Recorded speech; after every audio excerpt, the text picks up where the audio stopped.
Are you guys feeling Kafka-esque right now?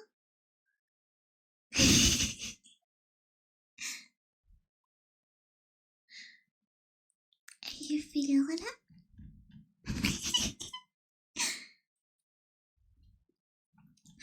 That's it's fine.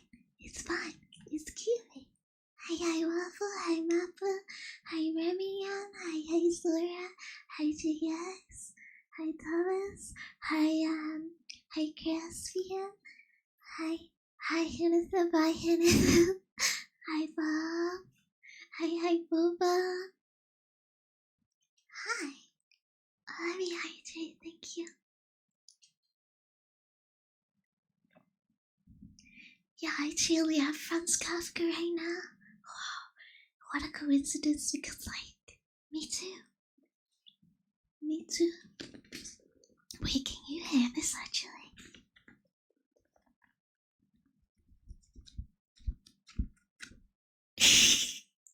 Yeah, you totally can.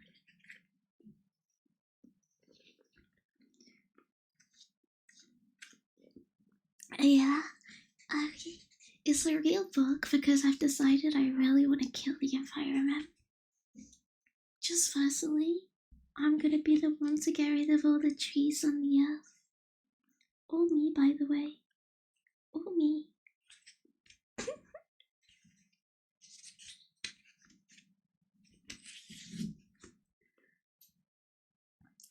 The sleeving on the back is great. I honestly think Franz Kafka would have had a much better time if when he was a book he woke up on the front. I think he really went wrong there. This was like a mismarket, honestly. Leveling woodcutting in real life? Holy shit. It's true. I'm a real woodcutter. Nobody cuts wood better than me. Numeralina. In this moment, I am Franz Ferdinand and Prince. And also the band.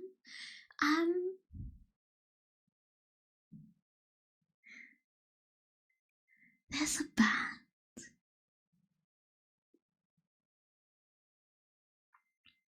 Like, since when is there a band? I don't think I'd want to be the prince though. I feel like I'd be a bit annoyed if I got like assassinated. But I'm sure the band's a bit better, right? If they were popular in the noughties. Maybe they were more like Americanish, like that continent. I think back then, a lot less stuff crossed over to here. I think when it comes to like music and stuff. Also, yeah, 7 a.m. stream. What's wrong with 7 a.m.? It's the morning. I just woke up. It's morning for me. It's my morning. I'm awake. They were from Glasgow? Wait, really? How have I never heard of album then? I thought they were American because I never heard of them.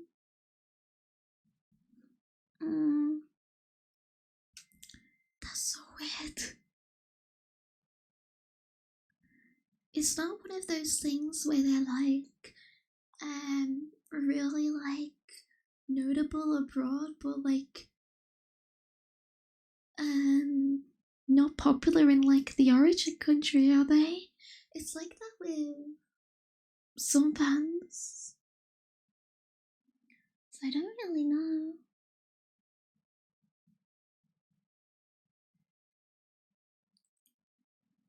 But I really don't think I've heard of them.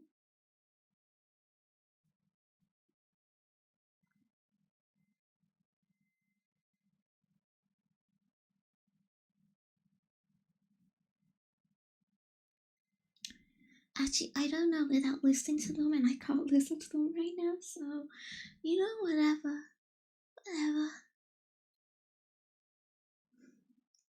Mr. Brightside? Mr. Brightside isn't Franz Ferdinand, no? Also, hey Sam, they completely fell off the map after their peak. Yeah, maybe I just wasn't aware of the when they were like before that because actually I might know now I look them up, I think I might know take like their song where it's like I can't be loud. Their most popular one, I looked it up and I think I know it. I just don't know the band. I think The Killers is like way more popular though, right? Oh, hi, Jet. Hey, Kiwi, I missed the start of the stream. Can you start over? Oh, yeah. Okay. Hi, I'm Kiwi. I need to turn my light on because there often is occurred to me I can't read my book, so, like, be right back.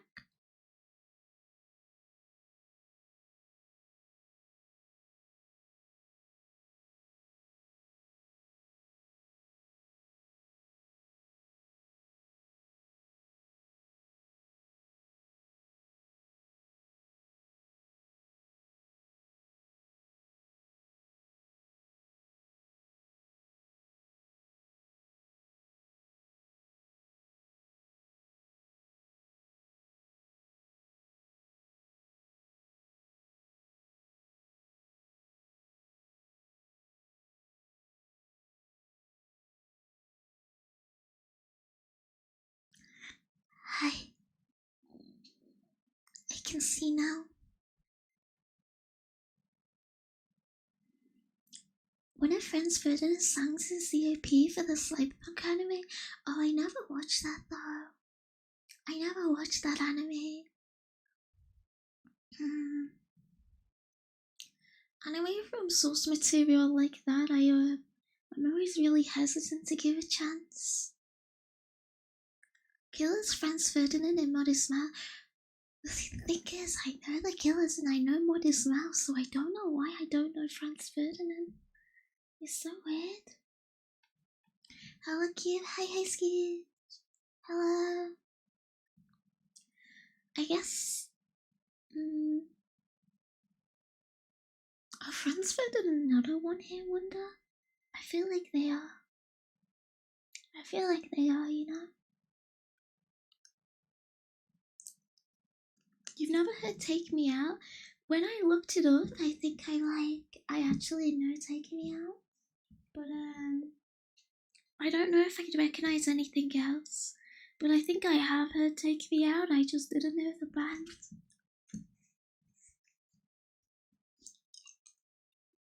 I haven't seen the anime either, but many people seem to like it. Yeah, it seems.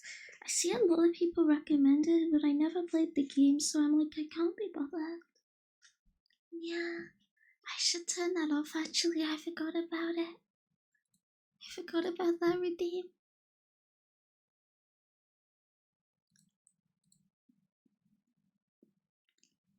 It's one of those that's been memed so much that I don't want to watch. Is it bad?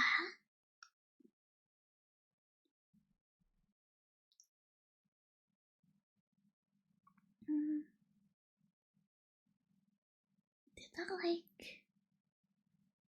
I didn't see the memes. I didn't see any of the memes. All I've seen is like constant chilling. Nothing but constant chilling, that's it. Oh, you just spoiled? Fair enough. Yeah, that's annoying. I can't watch anything after I get spoiled.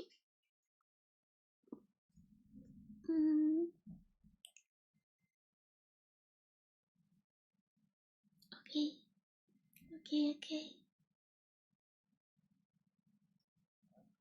It's like Berserker Evangelion.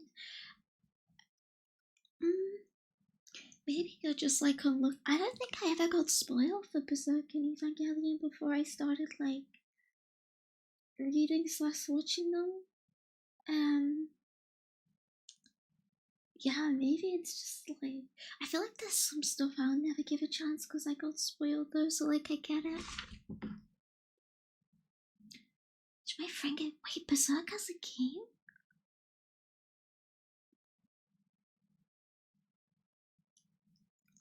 Really?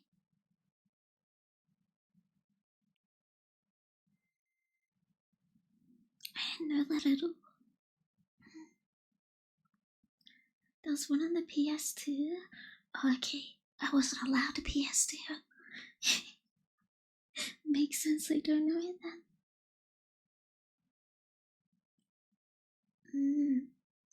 Yeah, I never heard of it. I read Berserk though. I like Berserk. Because Berserk is my hero.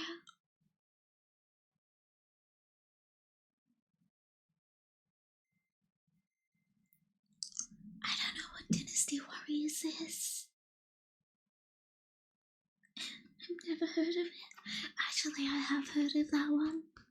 But I just don't know what it is.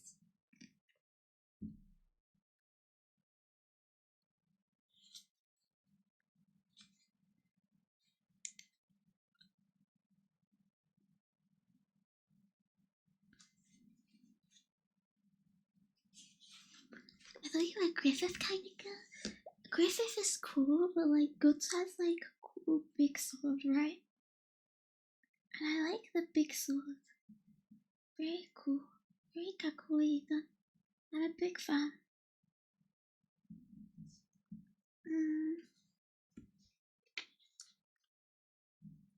Yeah, but yeah, Griffith did nothing wrong, but like, he doesn't have a big sword like Berserk, which is really the problem, you know? She gives us vibes? Do I? What are you seeing in my eyes? I'm a little scared. I'm a little afraid.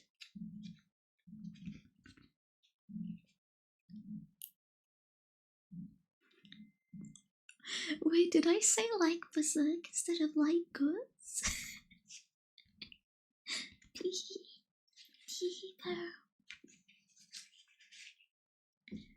It's like the bell curve meme with the big sword swish swoosh at the ends and Griffith in the Midwest section. Exactly. I love the huge sword. It's my favorite. Okay, it's reading time. It's education time. Are you ready for class? It's class time. Actually, this book starts with, this book organizes them by, each book it includes. Each collection it includes. So I think they're in order. I think they're in the original order. Because it starts with contemplation. And I don't quite remember, but I think this is the original order of contemplation by Kafka. Yeah, get educated. Classes are lamp shy. Yeah, it's reading time. No math class. You have to go to English class, okay? Okay? It's English class time.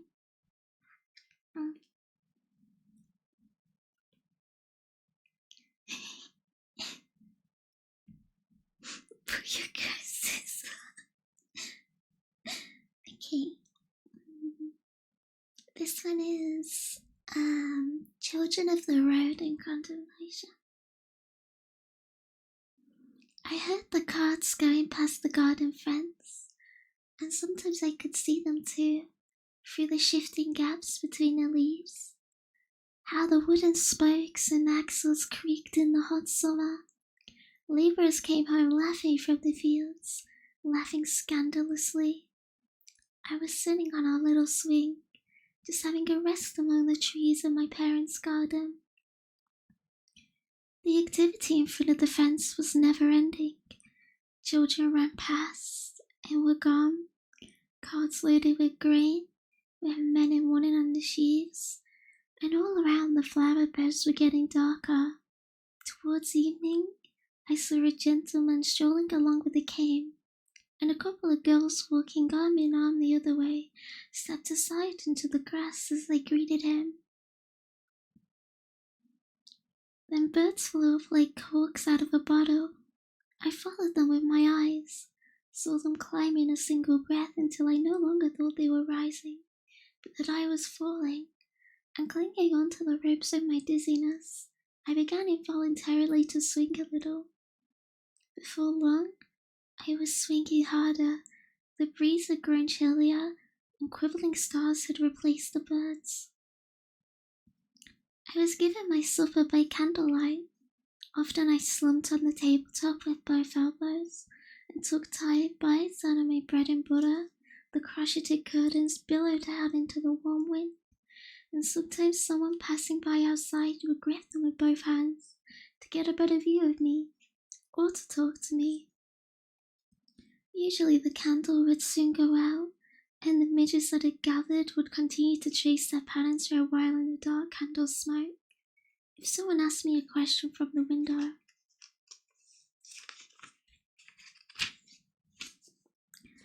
I would look at him through surveying distant mountains or empty space, and he didn't seem to be very interested in my reply either. But as soon as someone folded through the window and announced that the others were waiting outside, I would sigh and get up. What are you sighing for? What's the matter? Is it some irreplaceable calamity? Will we never recover? Is everything really lost?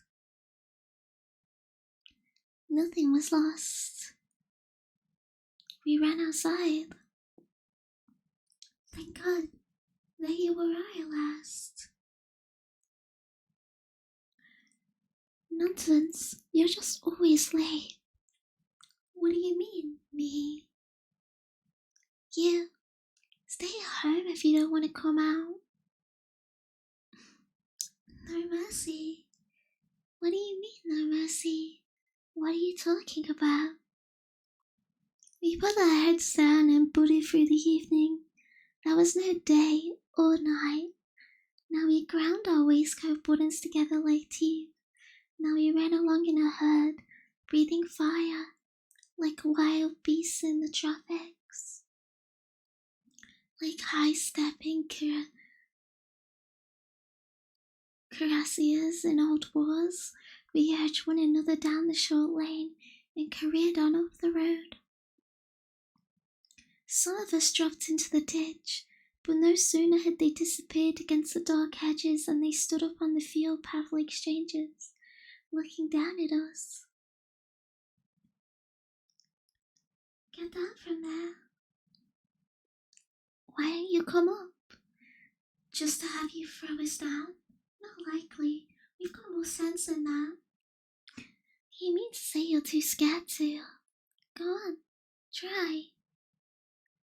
Oh yes, you're gonna throw us down. You and what army? We attacked, and were pushed back, and lay down on the grassy ditch, falling freely. Everything felt just right. The grass was neither warm nor chilly, only we could feel ourselves getting tired. If we turned onto our right sides and tucked our hands under our ears, we felt like going to sleep. Of course, we really wanted to get up once more with jutting chins, if only to fall into a deeper ditch. Then, with our arms extended in front of us and our legs scoot width, we wanted to hurl ourselves into the wind, and so almost certainly fall into an even deeper ditch. And there was no end to that. We barely gave it any thought, how we meant to stretch out properly, our knees especially, in the last ditch of all. And so we lay on our backs like invalids, feeling woe begun. We flinched when a boy came flying over us from the bank onto the road, with dark soles, arms pressed against his side. The moon was already quite high, and a post-coach drove in its light. A light breeze got up. We could feel it even in our ditch, and nearby, the woods began to rustle. We no longer felt so set on being alone. Where are you? Come here. All of you. What are you hiding for? Stop being so silly. Didn't you see the postcode just gone by already? It can't have. Is it really already gone? Of course, it went by when you were asleep. I was asleep? No such thing. Of course you were. Come on. We ran closer together now. Some of us linked hands. We had to keep our heads as high as we could because we were going downhill now. One of us shouted an Indian war cry. We felt the gallop in our legs as never before. As we leapt, we felt the wind catch us by the hips. Nothing could have stopped us. We were running so hard that even when we overtook one another, we could keep our arms folded and look calmly about us. We stopped on the bridge over the stream. Those of us who had run so far turned back. The water ran busily in and out among stones and roots. It didn't feel like late evening at all. There was no reason why one of us shouldn't have hopped up onto the bridge rail. Away in the distance, a train appeared behind the trees. All of its compartments were lit, the windows sure to be open.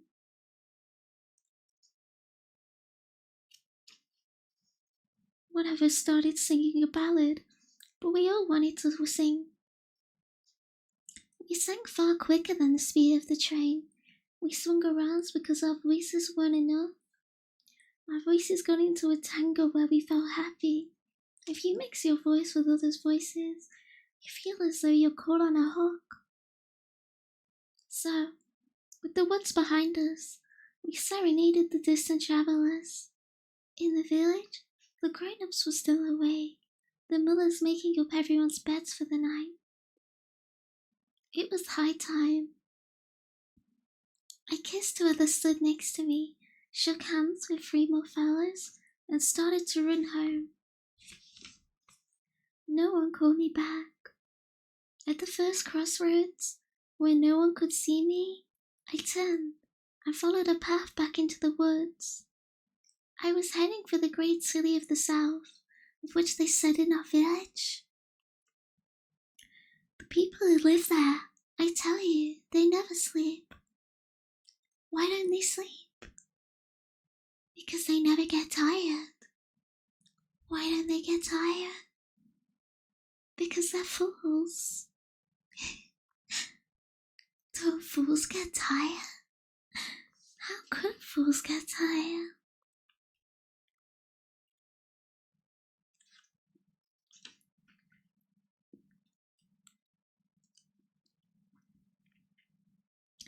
I forgot how strange the opening to Contemplations was.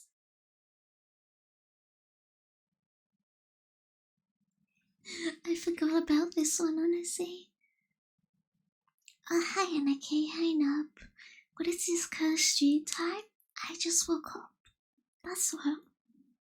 It's morning, I woke up. Kiwi reading his bedtime stories makes me wish Kiwi was my mom. I'm too young. I'm baby. I'd be giving Kunti mom energies. Why am I a mom? Why am I a mother? I'm too young.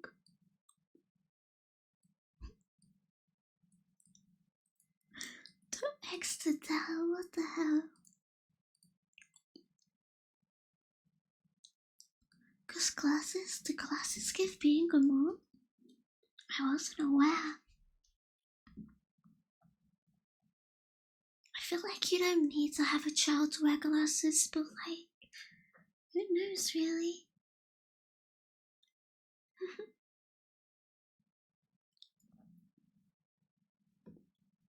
Okay. I'm asking a confident trickster. Finally, at 10 at night, and in the company of a man I had vaguely known some time ago, who had unexpectedly buttonholed me and dragged me around the streets for a good 2 hours, I reached the large house where I'd been asked to a party. There, I said, clapped my hands to indicate the absolute necessity of the parting of the ways. I'd already made several less energetic efforts. I was feeling quite tired. Are you going out right away? He asked. I thought I heard teeth knocking together in his mouth. Yes. I had an invitation. I told him as much right away. I'd been invited, furthermore, to come up, where I would have liked to have been for some time already, not standing around outside the gate gazing past the ears of my interlocutor. And now, to lapse into silence with him too, as if we decided on a long stay in just this spot. A silence to which the houses round about and the darkness that extended as far as the stars all made their contribution. And the footfalls of unseen pedestrians, whose errands one did not like to guess at, the wind that kept pressing against the opposite side of the street, a gramophone that was singing against the sealed windows of one of the rooms somewhere. They all came to prominence in this silence, as though it belonged and had always belonged to them. And my companion submitted to this on his own behalf, and after a smile, on mine too, stretched his right arm up along the wall, and closing his eyes, leaned his face against it. But I didn't quite get to the bottom of the smile, because shame suddenly compelled me to turn away.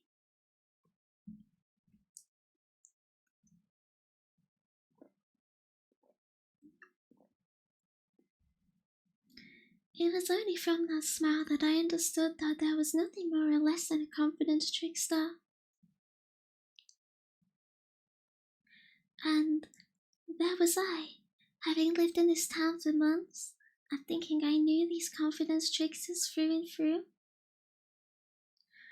The way that at night they emerge from side streets with their hands and obtusely extended like mine hers, the way they loiter around the advertising billboards we are studying as if playing hide and seek, and peep out with at least one eye from behind the curve of the pillar, the way they suddenly materialize in front of us on the edge of the pavement at busy crossings when we're feeling frightened. I understood them so well. They'd been the first people I met in the city, in little pubs, and I owe them my first glimpse of an obduracy that I had become so incapable of thinking away that I had begun to feel it in myself. The way they continued to confront one, even long after one escaped them, when there was no more confidence to trick. The way they refused to sit down, refused to fall over, but continued to look at one with an expression that, albeit from a distance, still looked convincing. And their methods were always the same too. They stood in front of us, making themselves as large as they possibly could, tried to divert us from where we were headed, offered us instead a habitation in their own bosom, and when in the end of feeling welled up in us, they took it as an embrace as to which they threw themselves, always face first. These are ruses I now detected for the first time after so long in the man's company. I rubbed my fingers together to make it appear that disgrace had never happened. My man, though, was still leaning as before against the wall, still thinking he was a confident trickster, and his contentment with his role mantled the one cheek of his that I could see. "Rumbled," I said, and tapped him lightly on the shoulder. Then I hurried up the steps, and the unreasonably devoted faces of the servants in the entrance hall were as welcome to me as some delightful surprise. I looked along the line of them, while my coat was taken off, and the dust rolled from my boots, and taking a deep breath and drawing myself up to my full height, I entered the hall.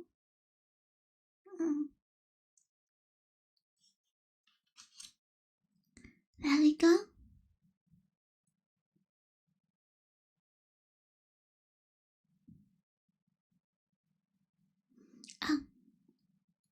Evening, thank you for the follow. Hi, Giotto. Wait, is that like... Does that PDF follow along totally? Oh yeah, it might be a different translation. Let me check who this book's translated by. Okay, this book's translated by Michael Hoffman. That's this translation. I don't know if you can find this one public domain because it's translated in 2007. But yeah.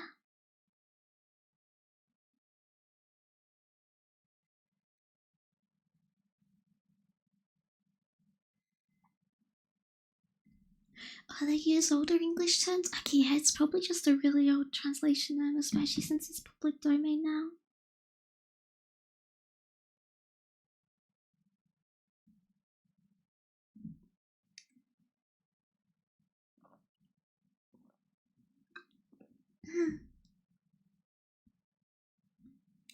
Okay, this one is a sudden walk. When it seems we have finally decided to stay home of an evening, have slipped into our smoking jackets, are sitting at a lit table after supper. Oops. And have taken out some piece of work or game at the conclusion of which we customarily go to bed when the weather outside is inclement. Which makes it perfectly understandable that we are staying at home, and we have been sitting quietly at our table for so long that our going out would provoke general astonishment when the stairwell is dark and the front gate is bolted.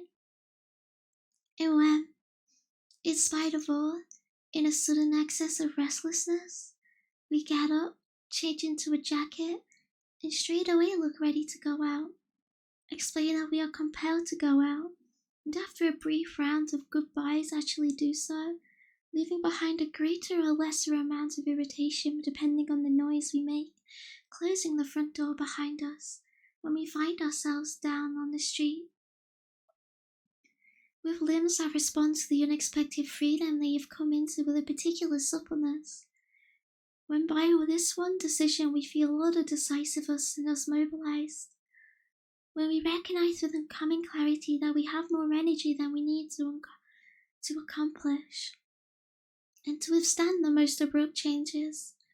And when this mood we walk down the longest streets, and for the duration of that evening, we've escaped our family once and for all. So it drifts into vaporousness, whereas we ourselves, as indisputable and sharp and black as a silhouette, smacking the backs of our thighs, come into our true nature. And all this may even be accentuated if, at this late hour, we go to seek out some friend to see how he's doing.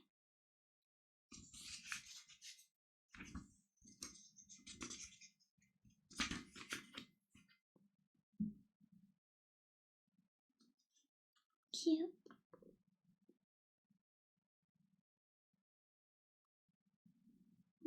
Okay.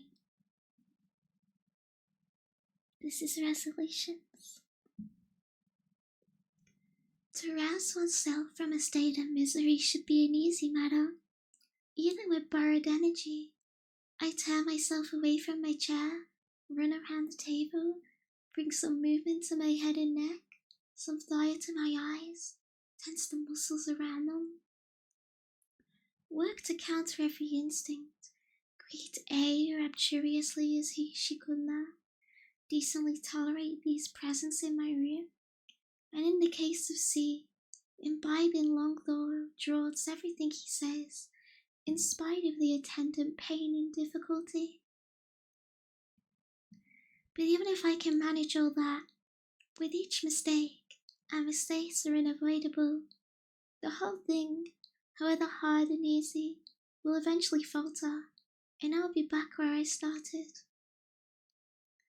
For which reason, the best advice remains to take what comes, to behave like some sluggish mass, And even if one should feel oneself being blown away, not to be tempted into one superfluous step, to gaze at the other with wary animal eye, to feel no remorse, in a word, to crush out with one's hands whatever ghostly particle of life remains.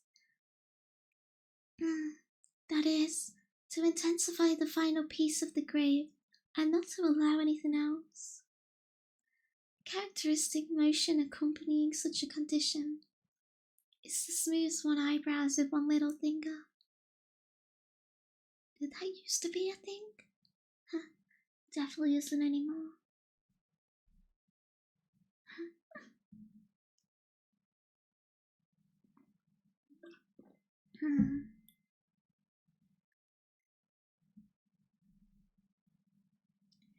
Okay. The excursion into the mountains. I don't know. I cried in a toneless voice. I really don't know. If nobody comes, then nobody comes. I've done nobody any harm. Nobody ever did me any harm. Yet nobody wants to come to my aid. Nobody upon nobody. But that's not it either. Only nobody comes to help me. Nobody upon nobody will be fine. I will quite like, and why wouldn't I, to go on an excursion with a crowd of nobodies? Into the mountains, of course. Where else? The way if those nobodies would crowd together, or their crossed and linked arms, their many feet separated by minute steps. Naturally, their all in tailcoats. We're walking along without a care in the world. The wind is pushing through the gaps between us and our various limbs. Our throats feel free in the mountains. It's a miracle we haven't burst into song. Wowie. Would such a gesture be Kafkaesque? Whoa. Potentially. Isn't everything Kafkaesque if you really, really, really think about it? Oopsies. Ah.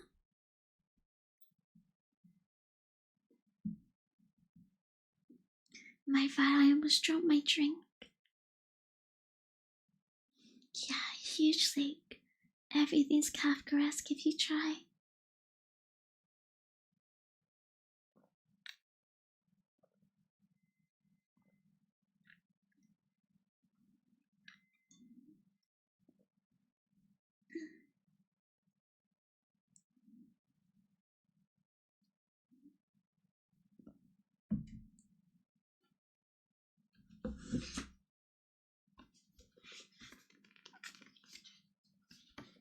Don't spill your drink on your book. Even if I do, it's only water. It'll be fine. It'll be fine. I'm spilling, but it's fine.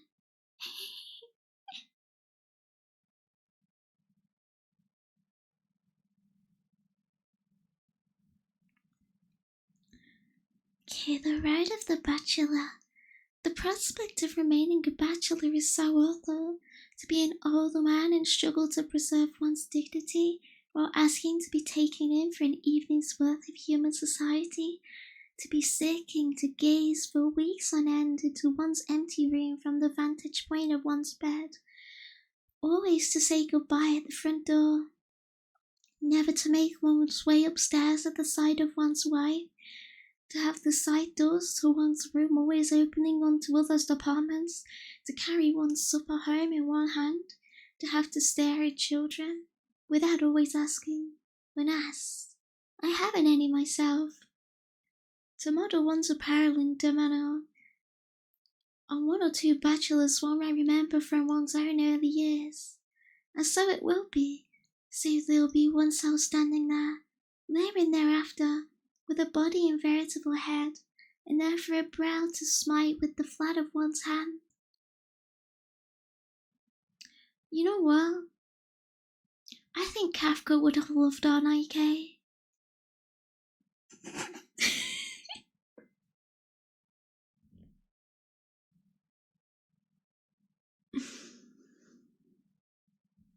I believe it after that.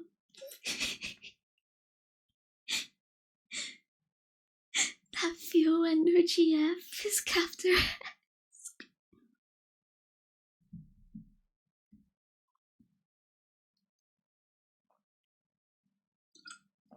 Oh, hi, Kamala.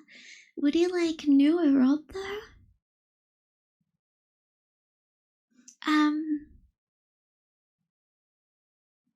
Old, I hope. I'm revoking your speaking license. You guys just hate to hear the truth. You just hate to hear the truth, okay? What, would you rather me say, you know what? Kafka would have loved Reddit r/manga in their own way. Is that what you want me to say? I just know I'm right. I know I'm correct. And everyone's afraid to hear my truth.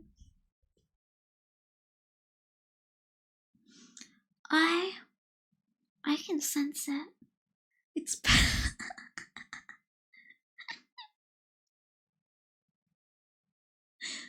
who knows, really?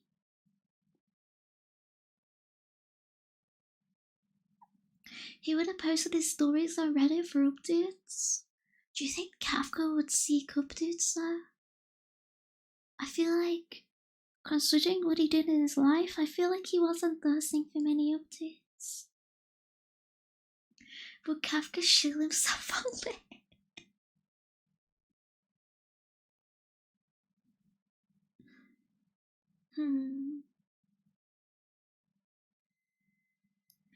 I don't think he would. I don't think he would, you know? I don't think he showed himself for nothing life to do that. I actually don't know who Kafka is before this stream. Wait, really? You don't know Franz Kafka?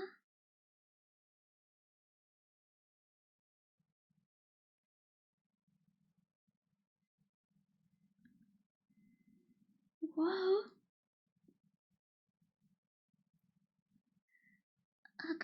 Good morning, Ninja, hello. Think about posting an image board anonymously? Yeah, maybe anonymously. Maybe he would chill it anonymously. But I don't think he would chill with his name attached. He never did that. That's what I mean. He was really shy. Like he really didn't chill his stuff a lot in life. He didn't want people to read most of his stuff, which is why I feel like he isn't posting it for updates, but potentially fully anonymously. There's a chance he won't be able to handle the negativity.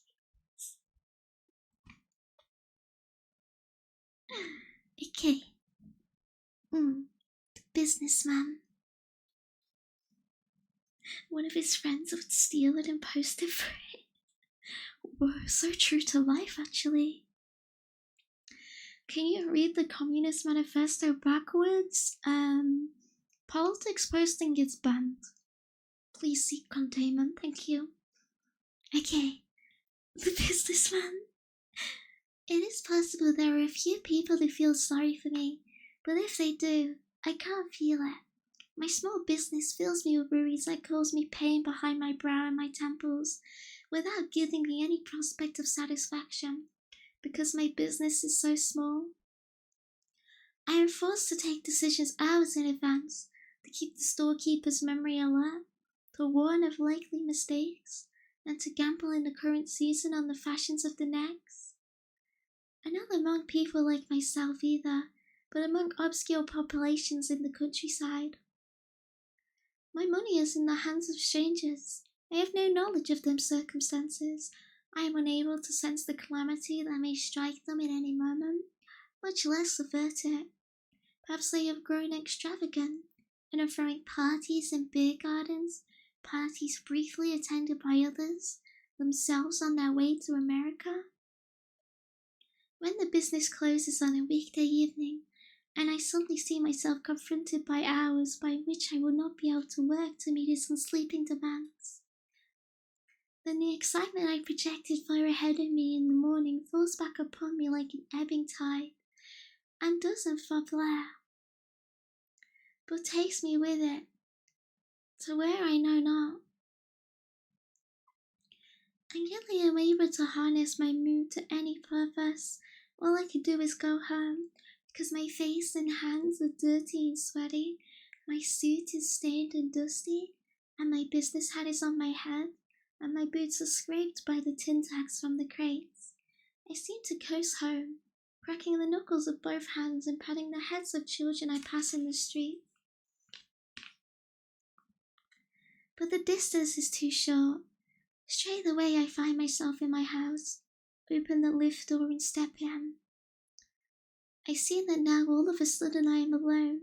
All the people who are required to climb stairs get a little more exhausted, are forced to wait with panting lungs for someone to open the apartment door, which is grounds for irritation and impatience, and then until they walk into the hallway, where they hang their hat, and not until they have passed several other glass doors along the corridor do they come to their room, where they are properly alone. Rest with me, the moment I am in the lift I am alone, and prop my hands on my knees to look in the narrow mirror. As the lift starts to move, I say, "Be quiet, go away, go back to the shadows of the trees, behind the curtains, into the arcade." I tug through gritty teeth, while on the other side of frosted glass, the banisters slip by like plunging waterfalls. Fly away, may your wings, which I have never seen, carry you into the village in the valley, or to Paris, if that's where you want to be. But enjoy the view out the window when the processions emerge from 3 streets at once. Do not make away from one another and intermingle, and at last sinning ranks allow the square slowly to become itself again. Wave your handkerchiefs, be shocked, be moved, praise the beautiful lady driving past. Cross the wooden bridge over the stream, nod to the bathing children, and be astounded by the cheers of the 1,000 sailors on the distant battleship. Follow the meek-looking individual, and once you have pushed him into a gateway, rub him, and then, each with your hands in your pockets, watch him slowly turning into the alley on the left. The scattered police gallop up on their horses, rein in their animals, and force you back. Let them. The empty streets will make them unhappy, I promise you. Already, you see them riding away in pairs, taking the corners slowly, flying across the open squares. Then it's time for me to get out, to leave the lift behind me, to ring the doorbell. The maid comes to the door, and I wish her a good evening.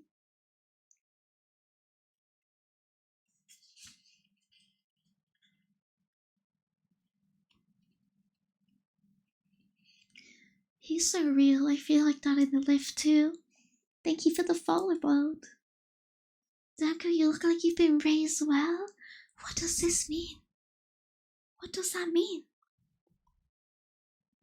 Must be my huge breasts, I reckon. Luna, thank you for the follow. Okay, looking out distractedly.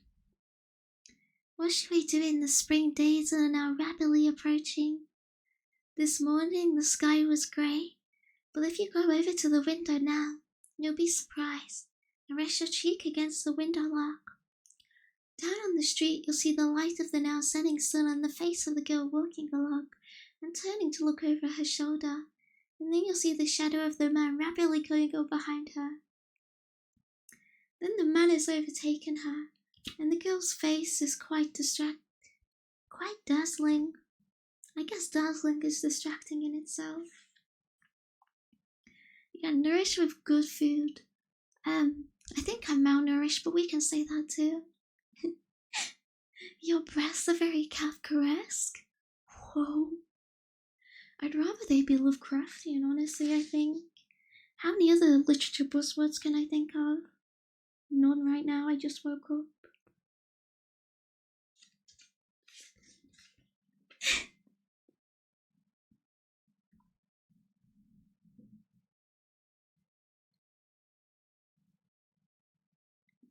You got like 2 hours ago? Yeah, That's just waking up, basically.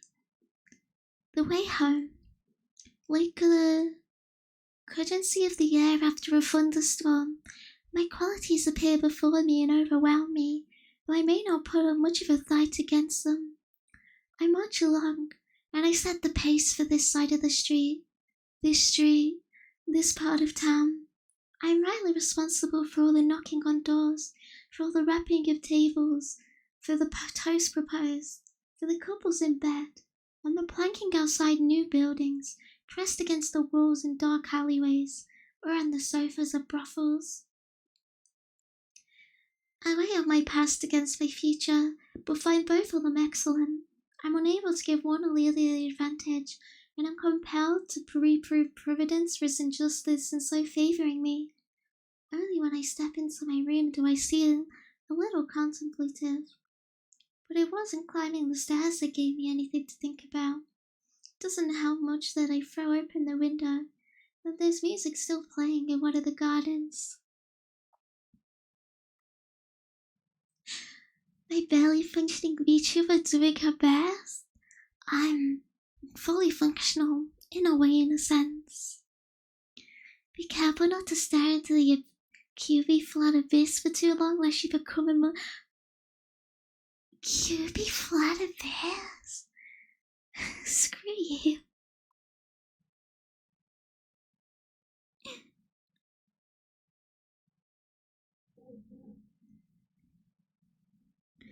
The men running past. If we happen to be walking along a street at night, and a man, visible already from afar, because the street inclines gently uphill in front of us, and as a full moon comes running towards us, then we will not grab hold of him, even if he's feeble and ragged, even if someone is running after him, yelling, but rather we will let him run on unmolested. Yeah, I hope so, for it is night. It is not our fault that the street in front of us in the moonlit night was on an incline, and moreover, it is possible that the two men have devised their chase for their own amusement. Perhaps they are both in pursuit of a third man. Perhaps the first of them is being unjustly pursued. Perhaps the second means to kill him, and we will become an accessory to his murder. Perhaps the two of them don't know the first thing about one another, and each one is just running home to bed on his own account. Perhaps they are two, somnambulists. Perhaps the first of them is carrying a weapon. And finally, may we not be tired, and have we not had a lot of wine to drink? We are relieved not to see the second man.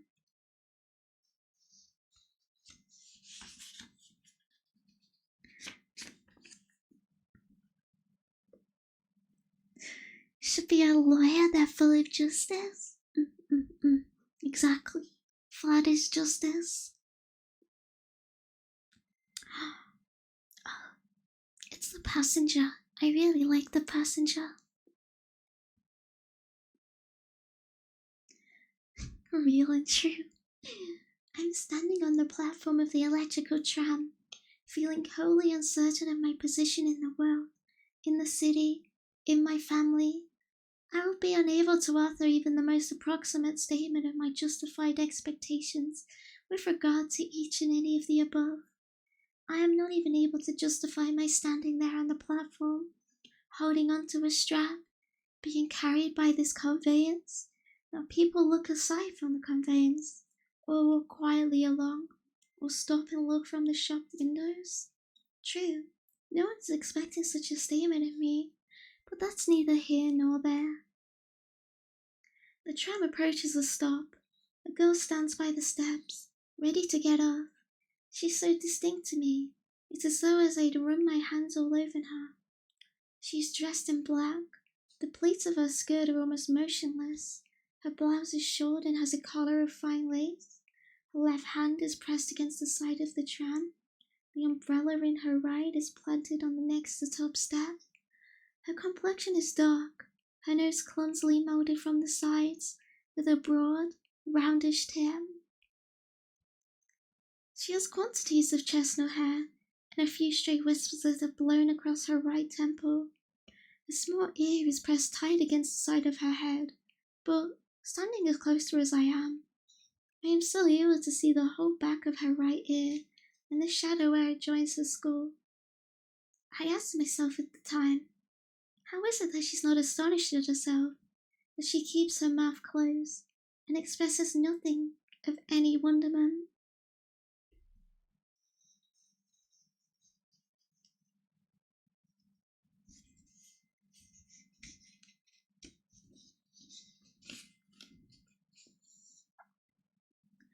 These stories seem incredibly descriptive. I have a hard time with stories like this since I can't picture anything. Do you think I find them a little better because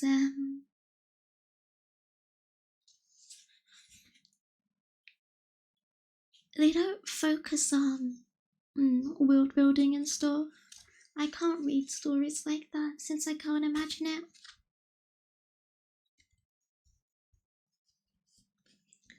Feminist bros, I don't know if this story passes the Pachelbel test or whatever. Isn't it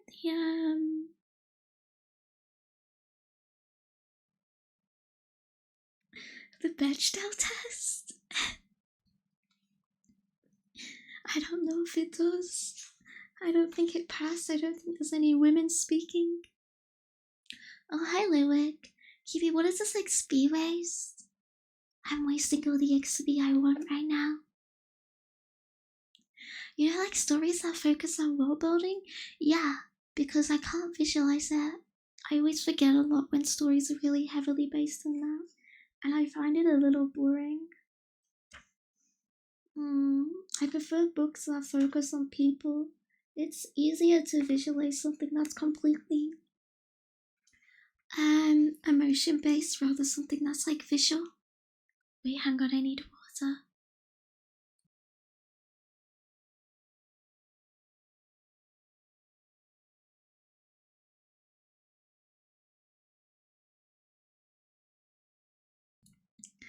I guess I'm similar. I like the continuity of interactions with people. Yeah, I think they're a lot more interesting. Books that are based around that are my favorite. I like world building when it's in the context of relations. I mean, some world building is necessary in any story of like significant length. But yeah, when I say books focused about world building, it would be like reading something like, I guess, like, I hate that book for different reasons, but something like in the Harry Potter series, I can't stand the writing in that, so I never really got much into the first book. I hate the way it's written. But I think that focuses very heavily on world building for what I saw. We talking descriptions of setting? Yeah, descriptions of setting and like scenes being very heavily based on it rather than just it being used as a platform for the characters.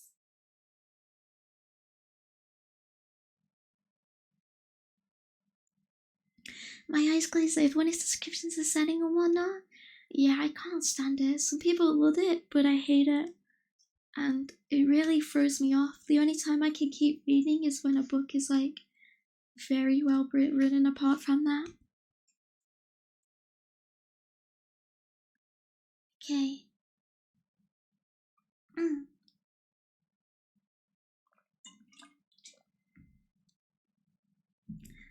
Dresses.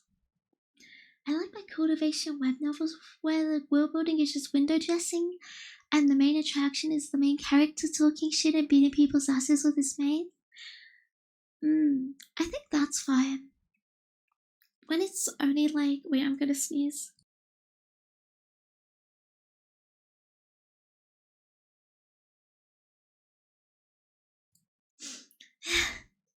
when it's only like there to carry the rest of the story, it's okay. But I don't really read most web novels because I don't like the way they're translated. Bless you. Cute muted Steve. Thank you, I'm blessed. I'm blessed. Is reading ReZero? I haven't really read that stuff. Muted the sneeze. Why do you anti honest and quiet? Because if I sneeze, it'll peak my mic, and I really don't wanna. I don't wanna peak my mic right now. I would say ReZero is good so you don't miss again. Fair enough. I've been avoiding it for a while. Okay. Dresses. Often, when I see dresses with many pleats and frills and flounces draped beautifully over long, beautiful bodies, then I think to myself that they will not long be preserved in such a condition. Will acquire creases so that it will be impossible to iron out, dust in their details so thick it can no longer be removed, and no woman would wish to make such a sorry exhibition of herself as to put on the same precious dress every morning, and take it off at night. And yet I see girls who are certainly beautiful, displaying variously attractive little muscles and bones, and taut skin and masses of fine hair, yet daily appearing in that same masquerade. Always laying the same face in the hollow of the same hands, and having it reflected back to them in the mirror, only sometimes in the evening, when they come home late from a party. It looks one to them in the mirror, puffy, dusty, already seen by everyone, almost not wearable anymore.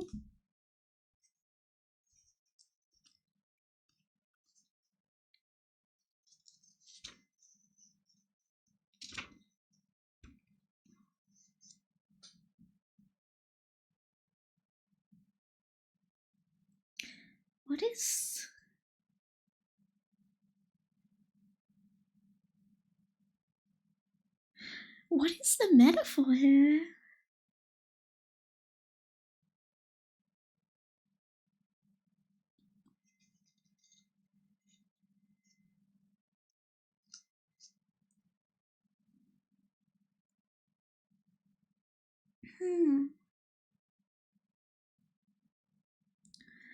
It's that everything gets old, I guess.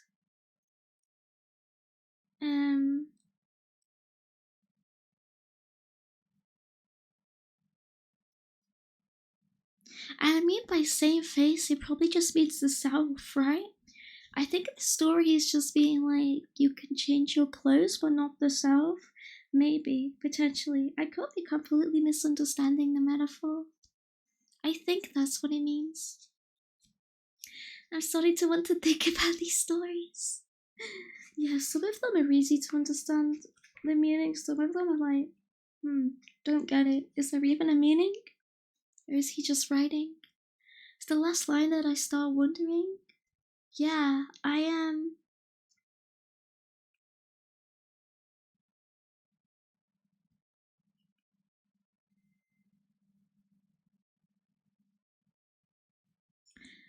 That the woman's facade is novel to the passerby, becomes trite to herself after a long day. It could be that as well. It's definitely about. It's definitely about the self. And like the fact of it being unchangeable.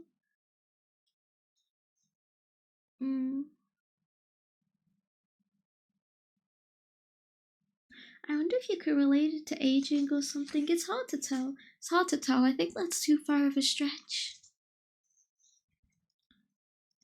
But yeah, it's definitely some sort of dissatisfaction with being unable to change the self, even when you can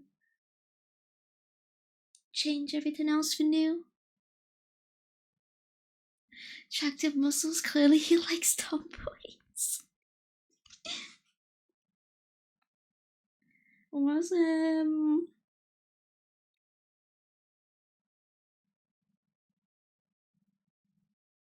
Was was Milena a tomboy?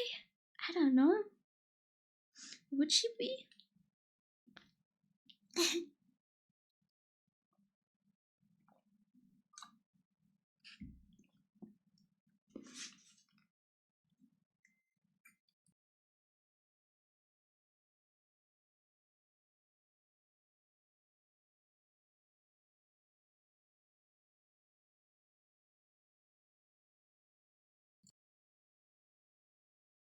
Okay.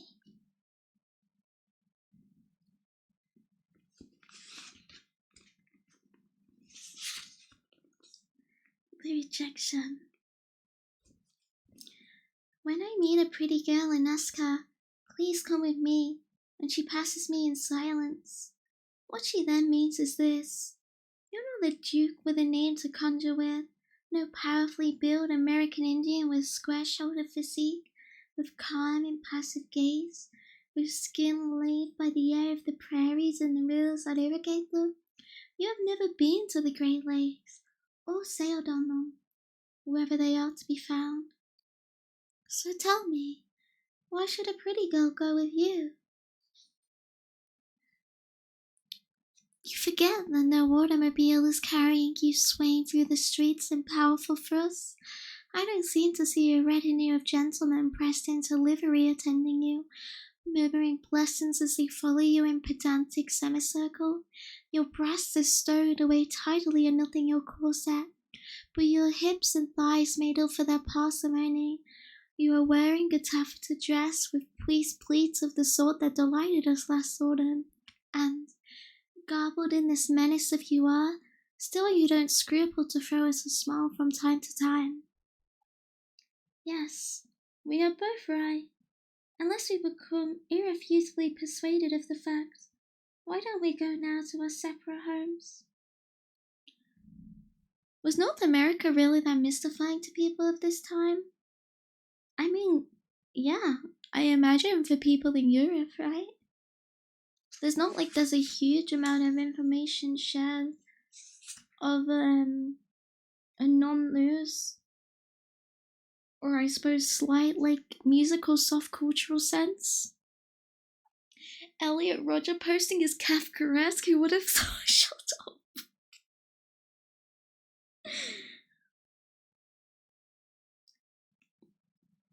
He just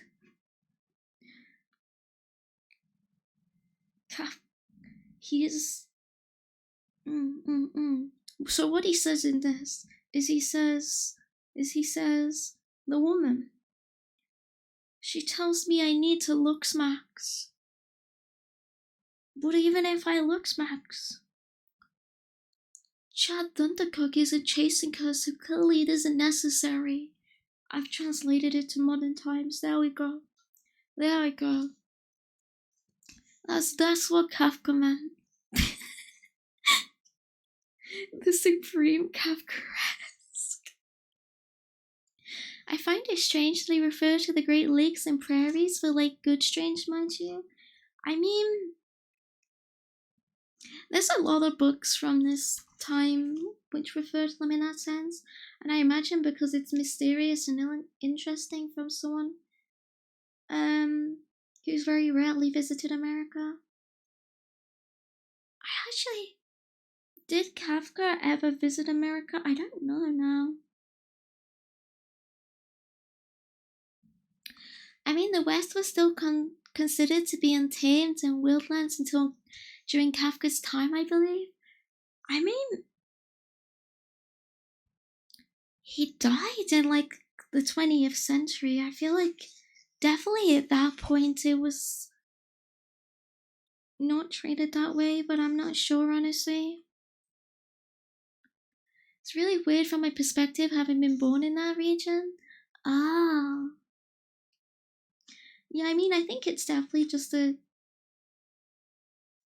case of being interested in the things you can't relate to. It was early 20th century, I think, though. Yeah. Pre-1950s. I think pre the wars, too. I don't think he lived through any...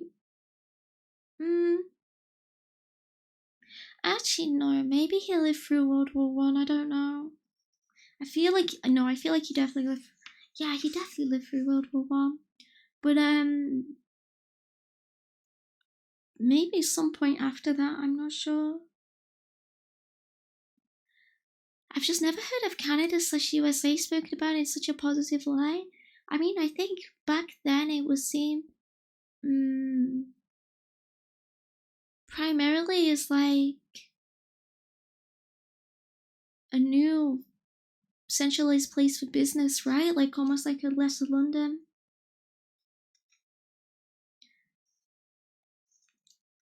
But I guess Niagara Falls are pretty cool.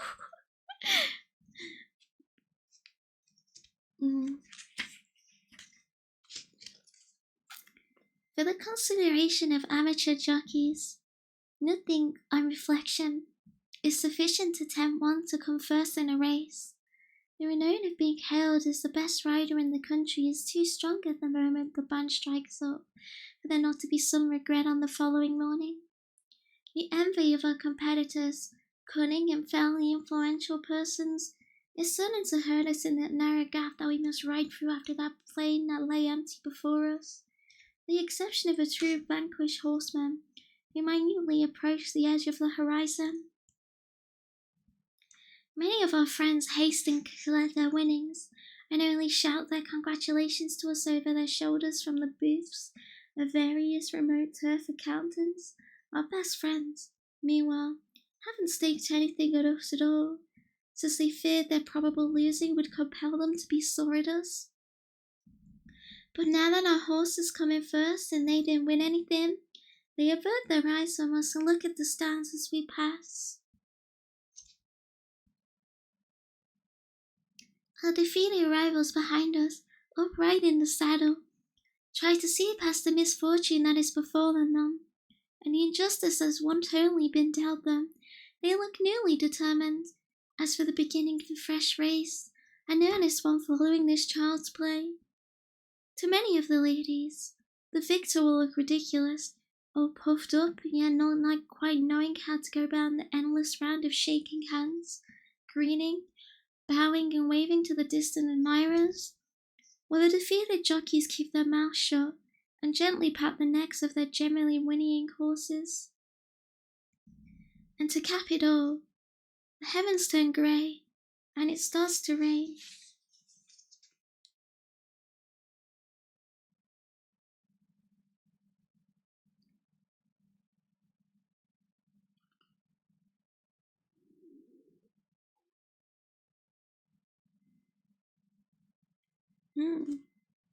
This story is excellent. It feels like Catch-22 personified. Yeah, I guess it's really like,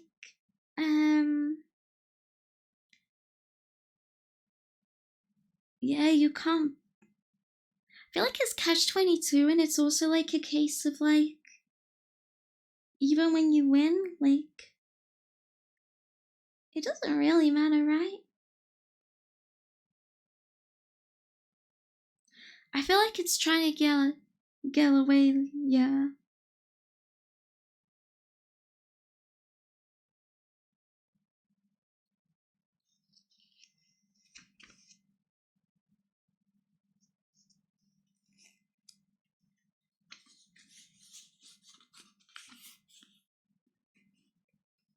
I am.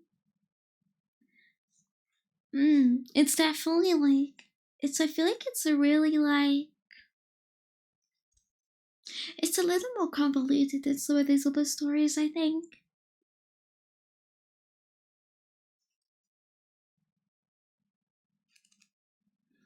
Like you couldn't wanna, with I guess like the metaphor of like not betting on like your friends in case, because you'd be like, because you'd be like upset of them if they lose, right? And I guess it's definitely a metaphor for like outside of jockeying as well, right?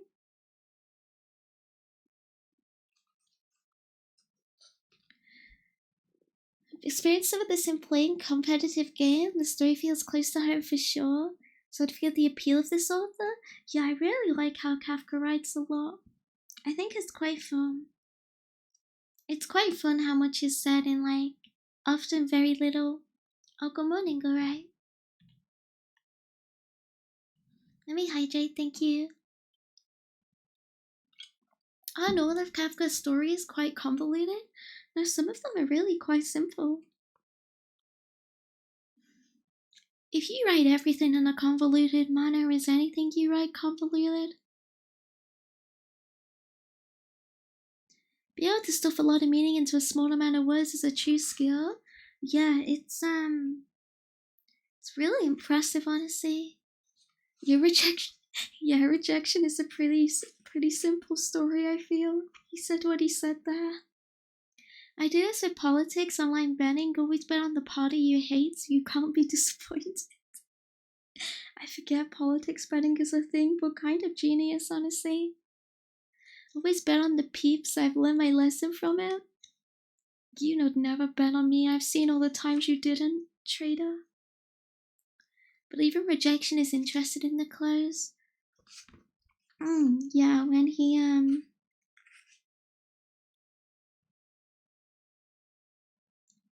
when they choose to like just end the conversation. I wonder what the last line is alluding to. I mean, in rejection, I think it's like,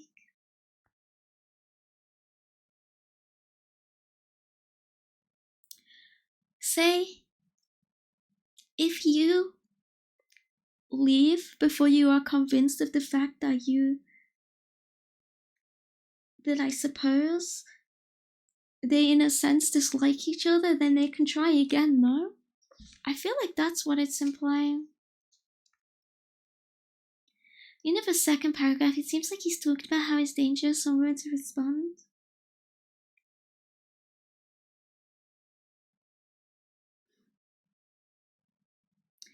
I'm not sure. I feel from his perspective, it's that I feel like he talks about perhaps he doesn't believe she appreciates what she has, and she's asking for more than that. They don't. It's a good point. Yeah, that's how I interpret it anyway. That they don't want to, I guess, face the truth of what they think. You bet against your friend, you'll be able to buy them dinner to cheer them up after they lose. Just don't tell them. True. Maybe a bit more difficult at the races, though. You ungrateful woman. Can you believe that?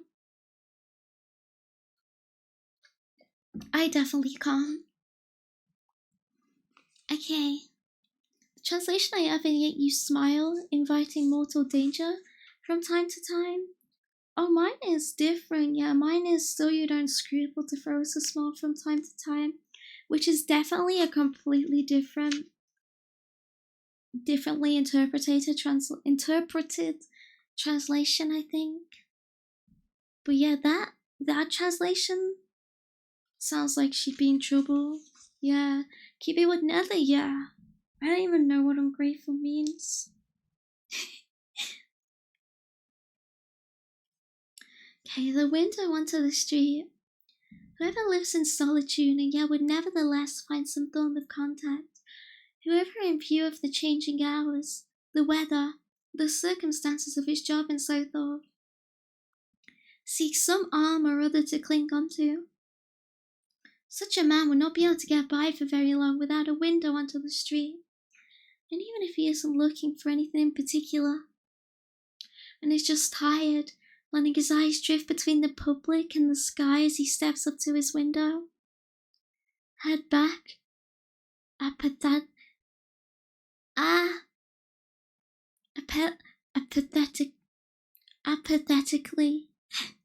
I forgot how to speak.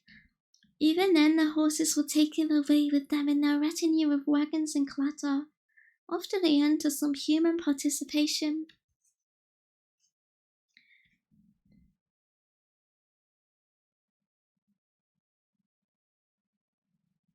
Isn't wagon spelled with two G's? I thought it was one. This has wagon with two G's.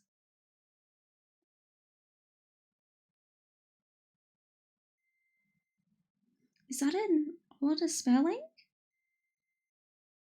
Like,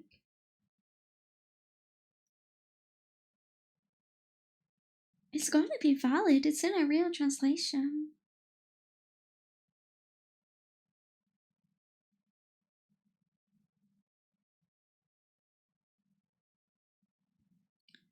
Translation I read as wagon with one G? Wait, let me Google it. Wait, no, it says it's a British spelling of wagon. And this is the British translation, I guess. But I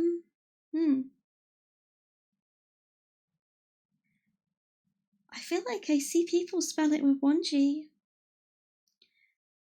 Autocorrect doesn't like two G's. Makes sense because it reads like two G's to me. Probably dropped it. Yeah, honestly, it's probably in the Americanization they dropped a G. But I think here you don't really write wagon with two G's anymore in like modern text, so I got weirded out.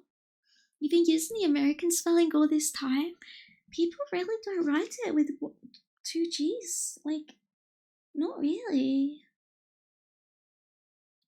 It's pretty rare. Kiwi's been so self-pilled so she's forgetting British English.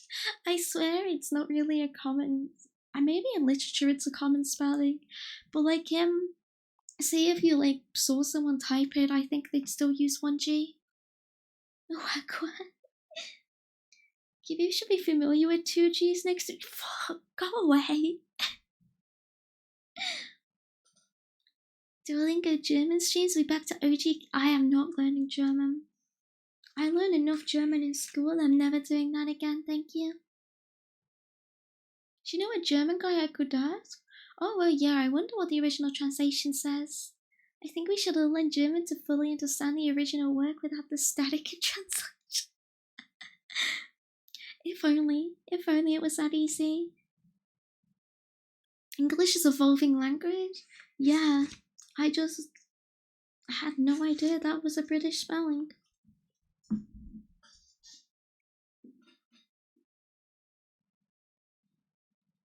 Let me get comfy. It's gonna screw up my tracking because I'm basically lying down, but I don't want to sit up. Oops. Let me turn that off. I forgot about that.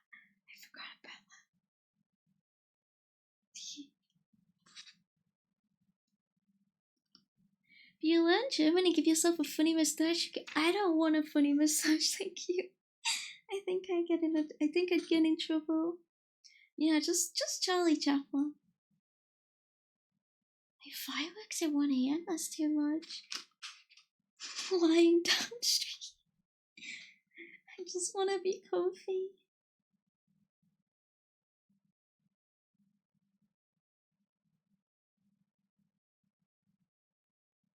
Okay, desire to be a red Indian.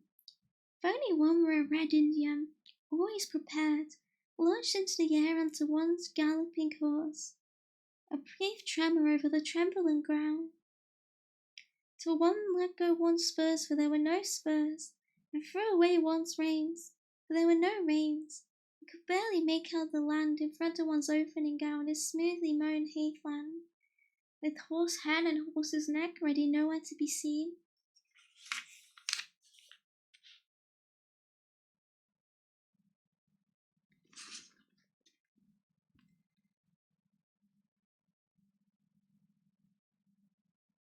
What does that mean?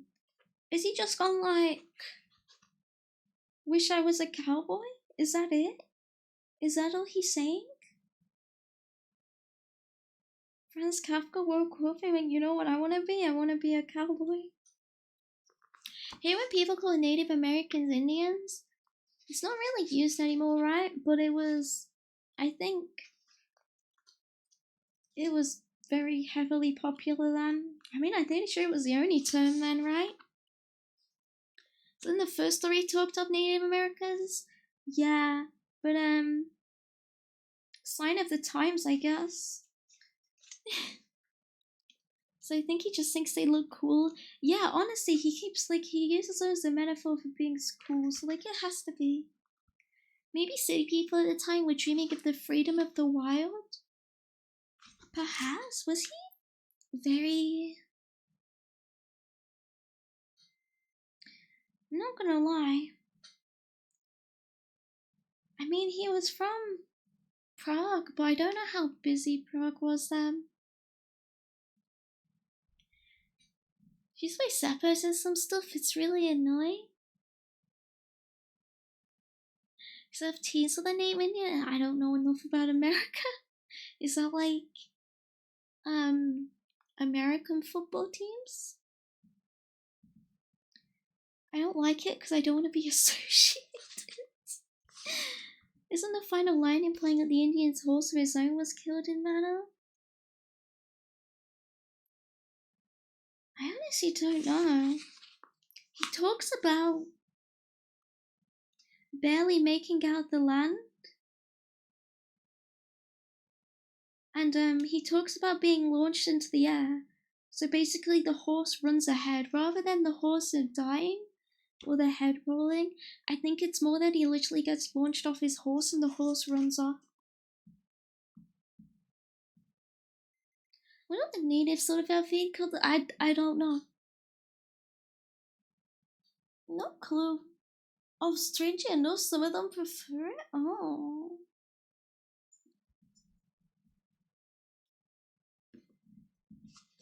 Huh. I only really see the term used in books like this. Okay, the trees. For where is tree trunks in the snow? Apparently they are merely resting on the surface of the snow, and a little push would be enough to knock them over. No, that's not the case, for they are firmly attached to the ground. But see, even that is only seemingly the case. What?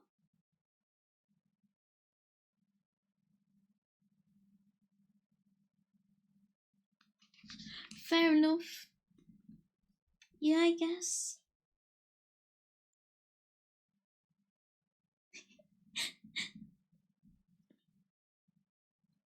Is it really that simple of a metaphor that it's just, ooh, things are not as they seem? Whoa, who knew? Who can believe it?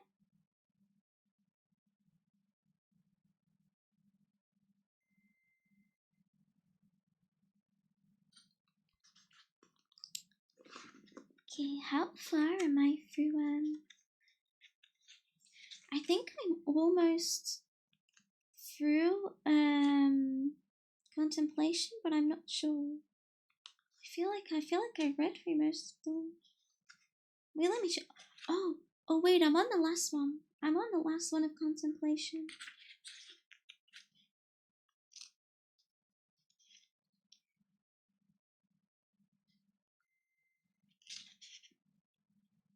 They really put it in chronological order so you could feel like the anticipation of reading to turn into a book again, I feel.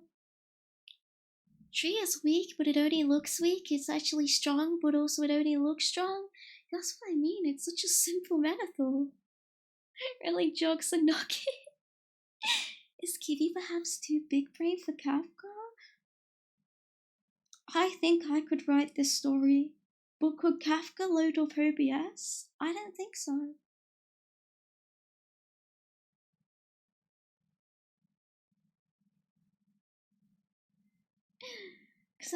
Is it because they're transient and if they're heated up again, then it's easy again? It's like trees have been cooked down. I don't know if it's transient. I think he's still speaking of the case of if they don't change, but even in their static state, you can interpret them in many multiple ways. That's how. That's what I think anyway.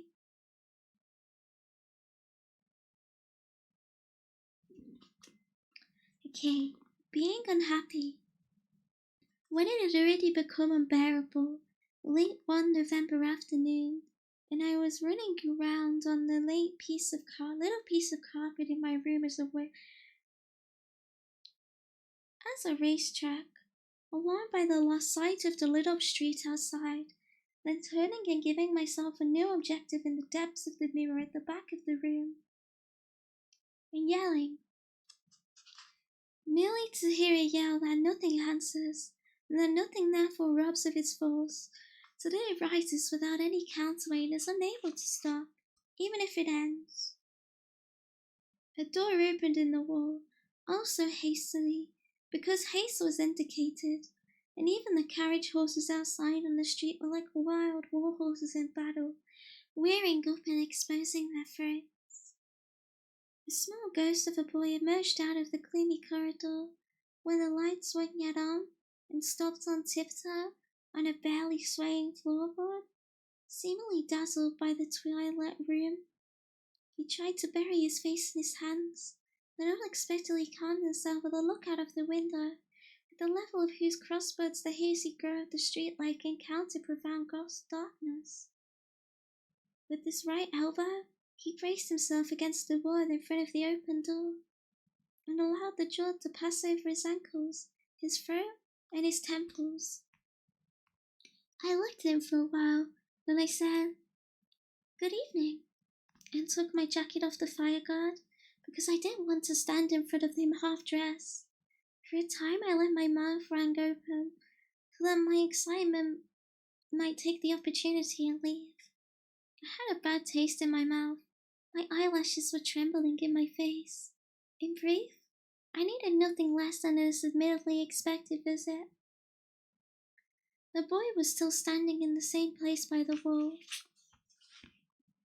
his right hand pressed against the wall and red-cheeked, was absolutely fascinated by the coarse text of the whitewashed wall on which he was rubbing his syndicate fingertips. I said, "Is it me you want to see? Are you sure you haven't made a mistake?" It's terribly easy to make a mistake in such a big building as this one. My name is such and such, and I live on the 3rd floor. Am I the party you want to see? Shush, shush, said the boy over his shoulder. Everything's as it should be. Then come inside. I'd like to shut the door. I've just shut it myself. Don't trouble yourself, and calm down. Don't talk to me about trouble.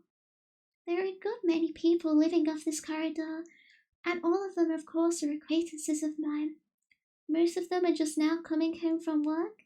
If they hear someone talking in one of the rooms, they assume they have every right to march in and see what's going on. That's just the way it is. These people are finished with work for the day. The question is, who do they submit to now? And what do they do with the provisional ownership of the evening? Anyway, you know all about that, I'm sure. Now let me talk. Shut the door. What's the matter with you? What got into you? I don't care if everything in the building clouds in. And to repeat, I have shut the door. Do you think you're the only person around here who can shut a door? I even turned the key in the lock. Alright, that's all I ask. There was no need to lock it. And now why don't you make yourself at home, seeing as you're here? You're my guest. Trust me. Make yourself comfortable, and don't worry about anything. I won't make you stay here. I won't make you leave either. Do I really need to say that? Do you know me as little as that? No, there was no need for you to say that.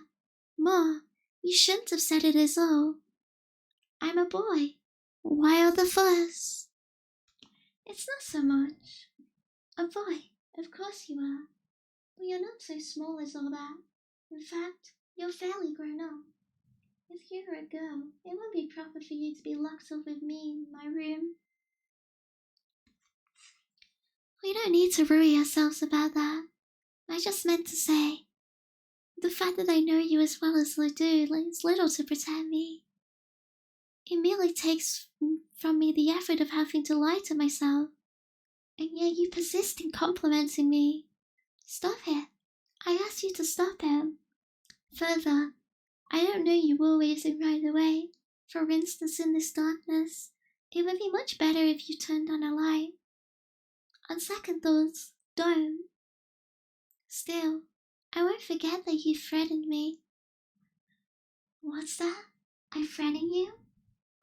Please, I'm so glad that you're here at last.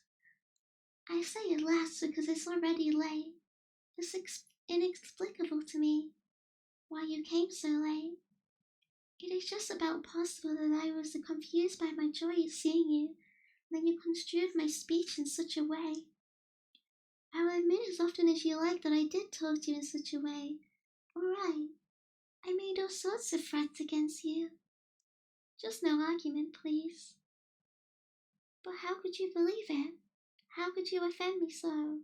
Why are you so set on spoiling the brief duration of your visit? A stranger would be more accommodating than you. I believe you. It takes no particular insight to say so. By my nature, I'm already as close to you as a stranger could ever be. What's more, you know it, so why the melancholy? Tell me you're in the mood for play acting, and I'll leave right away. I see. You dare to say that to me too? You're a little bold for my liking. After all, you're in my room. It's my wall you are rubbing your fingers on like a madman. My room, my wall. And moreover, what you say is not just cheeky. It's ridiculous. You say your nature forces you to speak in such a way to me? Is that so? Your nature? That's very nice of your nature then. Your nature is the same as mine. If I behave kindly towards you by nature, then so should you to me too. Do you call that friendly? I was talking about before. Do you know what I'll be like in future? I don't know anything. And I walked over to the bedside table, and I lit a candle there. At that time, I had neither gas nor electric light in my room. Then I sat at my table while I grew tired of it, pulled on my raincoat, picked up my hat from the sofa, and blew out the candle. As I walked out, I stumbled over a chair leg. On the stairs, I ran into a tenant from my floor. So you're leaving us again, you rotter? He greeted me, resting with his feet on two separate steps. What else can I do? I said, I've just seen a ghost in my room. You say that as if you just found a herring in your soup. You're having fun, but you should know. A ghost is a ghost. True enough. But what if you don't believe in ghosts? Do you suppose I believe in ghosts? How does my not believing in them help me? It's very simple. You just don't feel afraid the next time a ghost comes to you. Yes, but that's the secondary fear. The true fear is the fear of whatever prompts the apparition. And that fear stays. I have that fear powerfully in me. In my nervousness, I started going through all my pockets. But if you weren't afraid of the thing itself, surely you could have asked it quite calmly what prompted it. I see you've never spoken to a ghost in your life. They're quite fairness for never giving one a clear answer. It's all aggravation. These ghosts seem to be more doubtful about their existence than we are, which is no wonder, given their frailty. I've heard, though, that it is possible to fatten them up. You're well informed. It is indeed true. But who would do such a thing? Why not? What if it's a female ghost, for example? He said, and moved up to the top step. I see, I said. But even then it's not a good idea. I reflected. My acquaintance was already so far up the stairs, and in order to see me, he had to twist round a curve in the stairwell. But even so, I shouted, if you take my ghost away from me, then we're finished. You and I, for good. I was only kidding, he said, and pulled his hair back. That's all right then, I said, and I suppose I might have gone out calmly and had my walk, but because I felt so forlorn, I preferred to go back upstairs and to bed.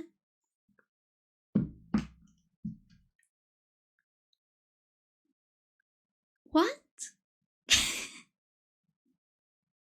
Huh?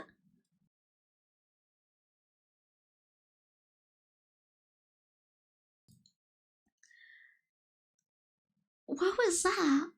Oh, hi, Liga. I'm okay, how are you? I'm so confused. I thought he was a groomer and then he was a ghost and then they were talking about architecting the ghost, but then they were like, not if it's a guy, I'm not gay. And I was, huh? Yeah, is architect posting Kafka-esque? Fuck, speaking of that, I'm so freaking hungry, I'm really scared the mic's gonna pick it up. And I don't know what to do. I don't know what to do. I'm scared I'm too close to the mic. Go eat? I wanna read though. Yeah, that one was so confusing. I didn't really know what was going on. There's obviously like something behind it, but I'm a little lost. Yeah, is that your fever tree? Food break? I don't know, maybe. Maybe eat the page that hides Sayos? Do I look like a silverfish? What is this? We hear your stomach rumbling and not be held responsible for the comments I'll make. Shut up. It keeps rumbling. And I ate a biscuit like an hour, 2 hours ago. Why is it rumbling? Dylan, thank you for the raid. Hello. Thank you. I hope your stream was good. Wait, I'll get some scran after stream. It's fine. Hello, hello. Hello. I hope your stream was good. I'm reading right now, so I'm very quiet. It's like those dreams where you go from one scene to the next, you just accept it. Yeah, it's very confusing like that. Eating makes me take a break though. And I don't like breaking. I'm a train driver. And just like the trolley problem, there's no brakes on this train, you know? Oh, you play Bookshop Roulette? Oh, nice. Nice.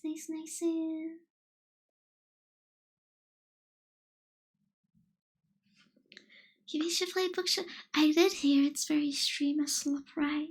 Yeah, Prime VTuber game. Very.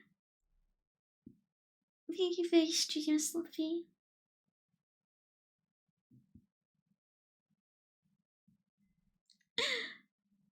Bet your biscuit was one of those clay biscuit. No, it's not. It was a cookie. It was a cookie, okay? It was my cookie I ate. I'll scran later. I'm running out of food to eat anyway. Okay.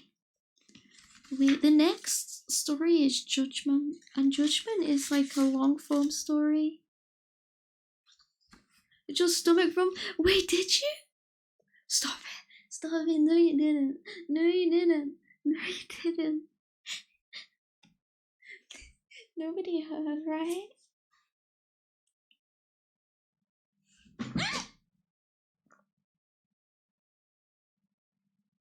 Oops. My bad.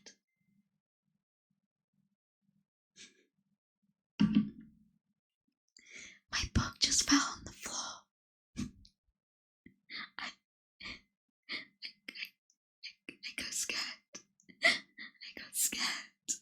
Wait, I'll have to edit that out the font. I am very. My bad.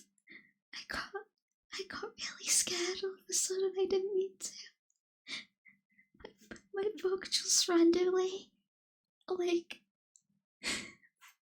jumped and fell. Maybe the ghost is here. Edit it out because I didn't mean to. I didn't mean to make a noise.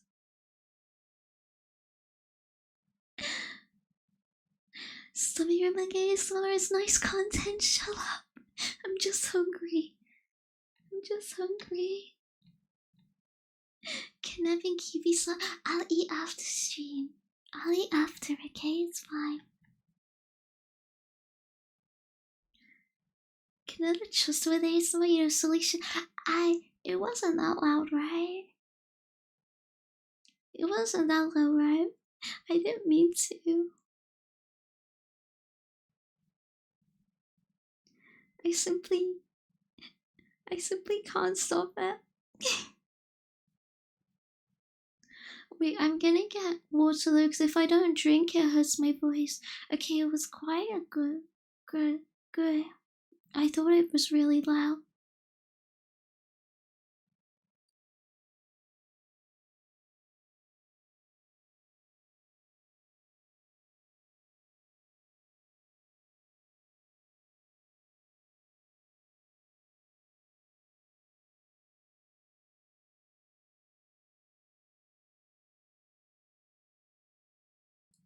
It's occurred to me that I think I just went to get water, but I forgot I forgot to say I was gonna get water, so I just ran off and disappeared for a second, but it's fine.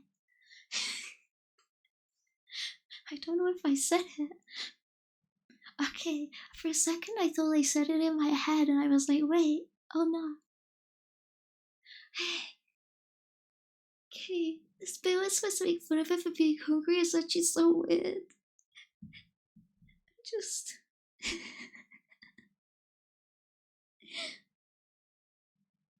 I'm not even that hungry. It's just because I just woke up. At least this proves you have an inner monologue. I can think. There's just no voice.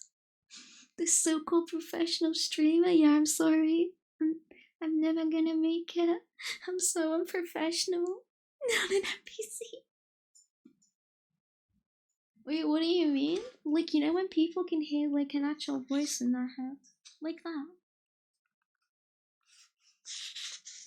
I can think, but I can't do voices or anything. Like, I can't think in any specific voice because there's no voice at all. It's just words. I'm not special. I think it's perfectly normal. I think it's more common than you think, honestly. I'm gonna get a biscuit. I'll be right back.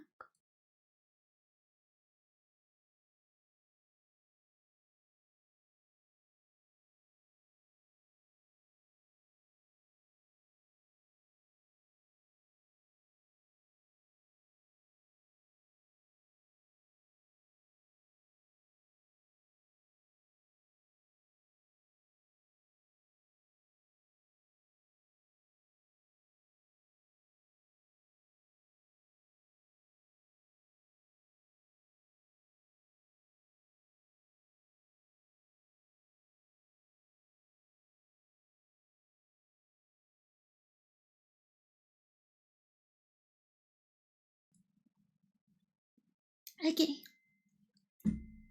I long suspected British people don't have souls, but thank you for confirming, QV. I have a soul. I can think. I'm not an NPC, I swear. It's better than hearing your own voice in your head when you're trying to sleep. I mean, you can still think when you're trying to sleep, right? It's just like you can't hear it. And if there's a strong correlation between a lack of mind's voice and a mind's eye, I mean, yeah, probably. Because hearing a voice when you think is like purely imagination based.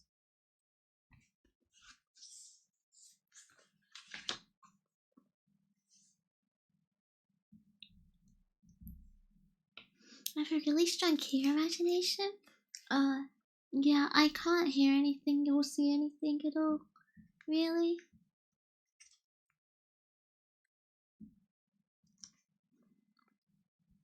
But I think it's pretty common.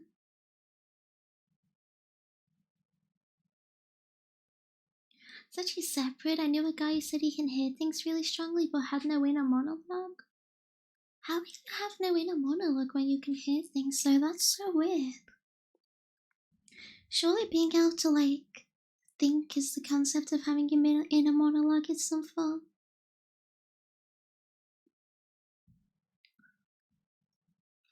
How dare you tell me the voice is the imagination? I'm sorry. You might be schizophrenic, but I'm sorry. They can record micro movements in your vocal cords when you think. Oh, really? I don't know. To me,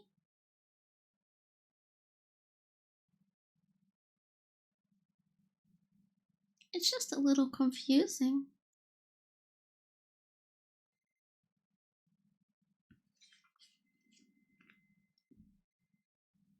But also feeling me the way you are, you can hear. I don't think I can feel anything when I think. Okay, it's class time. It's reading time. It's class time. For the class, you have to sit up straight. Well, yeah, you'd have an inner monologue. I mean, depends what you consider an inner monologue, though.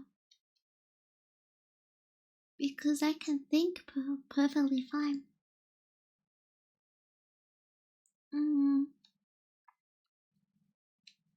But yeah, I just think of the words instead of hearing it. That's the only difference, really.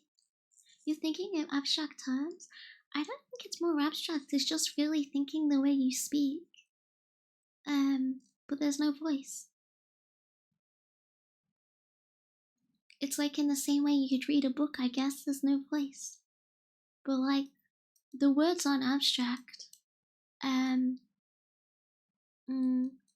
It's not like you're thinking in concepts. It's just the same way you'd, I suppose, write or type something. Almost sounds like you're emulating it. I think it would be easier if I could hear things though. She loved the teacher's reading. Am I teacher? Oh my god. Am I teacher?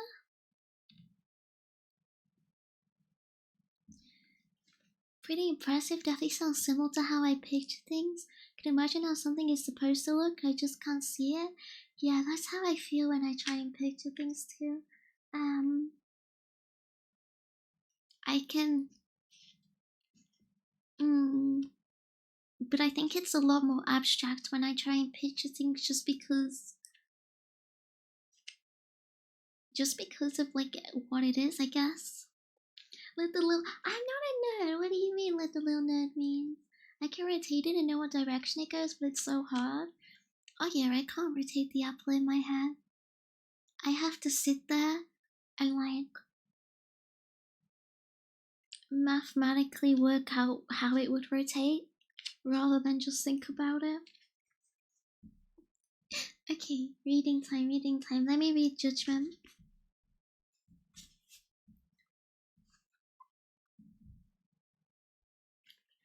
It was a Sunday morning at the height of spring. George Benderman, a young businessman, was sitting in his study on the first floor of one of the lightly built houses that ran along the riverbank in a long row, varying only in details of height and color. He had just finished a letter to an old friend presently living abroad, and now sealed it with playful ceremony with his elbows propped on his desk, gazed out of the window at the river, the bridge, and the pallid green of the heights on the opposite bank. He was thinking about the way his friend of his, dissatisfied with his prospects at home, had abruptly lit out for Russia several years ago now. Now he was the manager of his own business in Petersburg, which had begun very promisingly, but for a long time now had been in the doldrums, as his friend complained on the occasion of his increasingly rare visits home. So there he was stuck abroad, driving himself into the ground, the foreign-looking beard barely serving to conceal the face so familiar to George from boyhood on, whose yellow tinge seemed to hint at some lurking disease. By his own admission, he didn't really have much to do with the expatriate colony living there, but having at the same time almost no social interaction with local families, he was left with little alternative but to prepare himself for life as a bachelor. What could you say to a man like that, who had obviously lost his way, whom you might sympathize with, but could do nothing to help? Should you advise him to come home, to take up his old life here, to pick up the threads of his former friendships? There was no reason why he shouldn't, and look to the support of his friends in other ways too. that was tantamount to telling him, and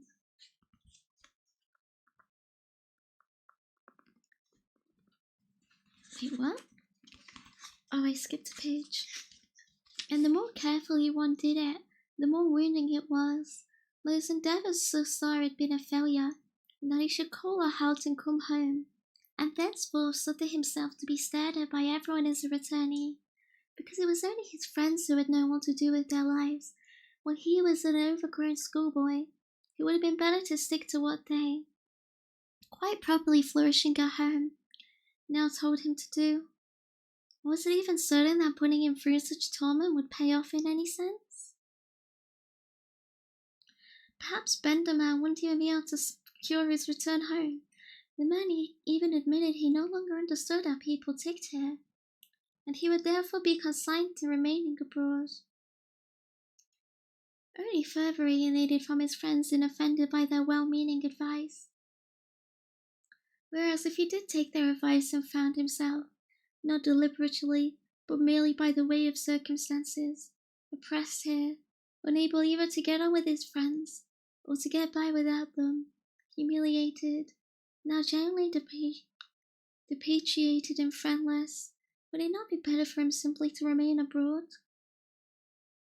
And in light of all these circumstances, what gave one any right to suppose what he might do any better for himself here? For these reasons, it wasn't possible to write him the sort of substantive letter one might write unhesitantly to even the most distant acquaintance with whom one wanted to remain in correspondence. It was now 3 years since his friend had last been home, a factor inadequately explained with reference to the political uncertainty in Russia that wouldn't permit of the briefest absence of even a small businessman. All the time, hundreds of thousands of Russians crisscrossed the world in apparent insouciance. But in the course of these 3 years, there had been many changes in George's life. The death of George's mother 2 years earlier, since which time George and his old father had set up a home together, was known to the friend, who responded with a letter of condolence.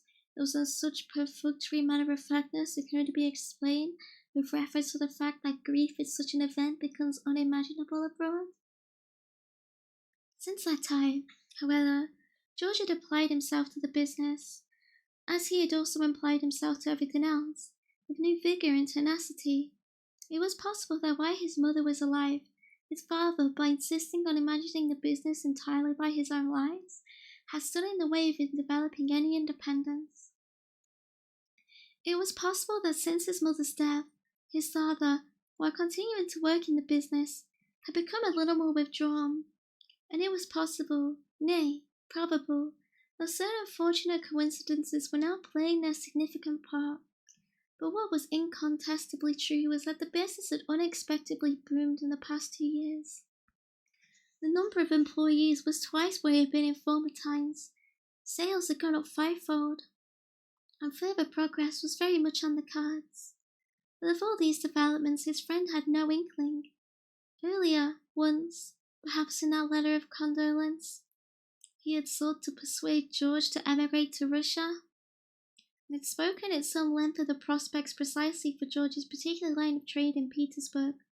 The figures were frankly unimpressive compared to the scale of George's business now, but George hadn't wanted to write to his friend about his commercial success, and to do so now would have seemed tactless to him.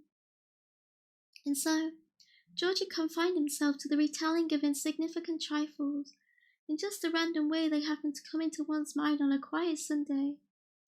He wanted nothing more, basically, than to leave undisturbed the picture his absent friend presumably had formed of their town, with which he was presumably content. And so it came about that when George happened to bring up the engagement of some perfectly uninteresting individual to some equally uninteresting girl in 3 separate, chronologically wildly spaced letters, it had the unforeseen consequence that his friend had begun to take an interest in the couple. But even then, George would far rather have continued to tell him such things than let him know that just last month he himself had become engaged to one Miss Frida Bradenfield, a young lady from a well-off family. He often discussed his friend and the nature of those correspondence with his fiancée. "So he surely won't be coming to our wedding," she said. even though I'm surely entitled to get to know all your friends. I don't want to bother him, replied George. Please understand. He probably would come. At least I think he would, but he would feel constrained, and that might hurt him. Perhaps he would feel envious of me, and certainly he would feel unhappy and unable to set aside his unhappiness, and in the end he would go back alone. Do you remember what that felt like? Alone?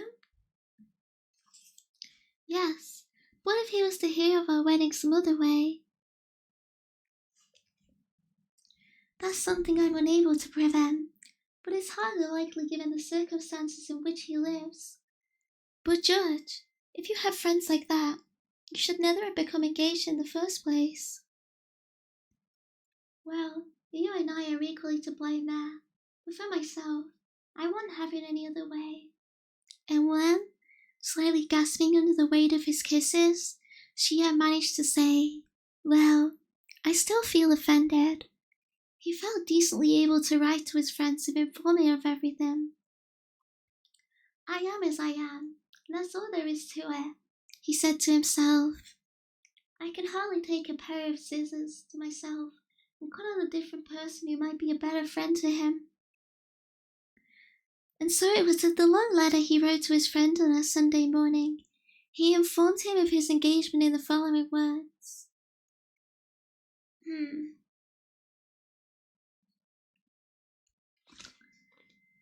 But my best news I've saved till last. I've become engaged to a Miss Frida Bradenfield, a girl from a well-off family which only moved to the area long after you left. So the name probably won't mean anything to you.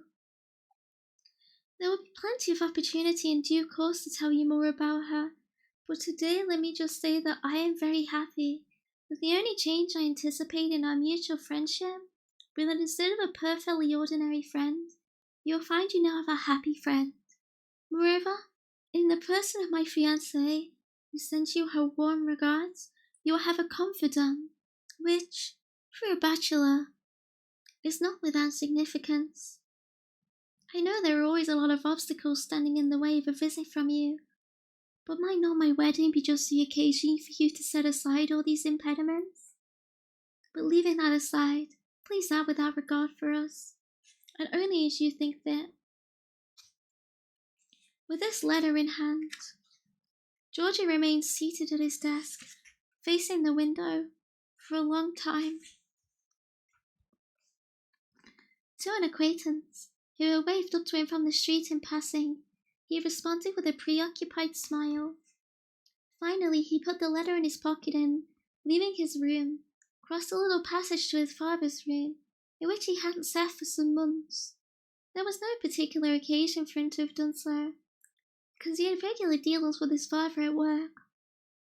They took their lunch together in a restaurant, while for their evening meals each catered for himself, but then they would sit together a while in their shared drawing room, usually each of them with a newspaper, unless, as often happened, George was out with friends, or just lately, visiting his fiancée.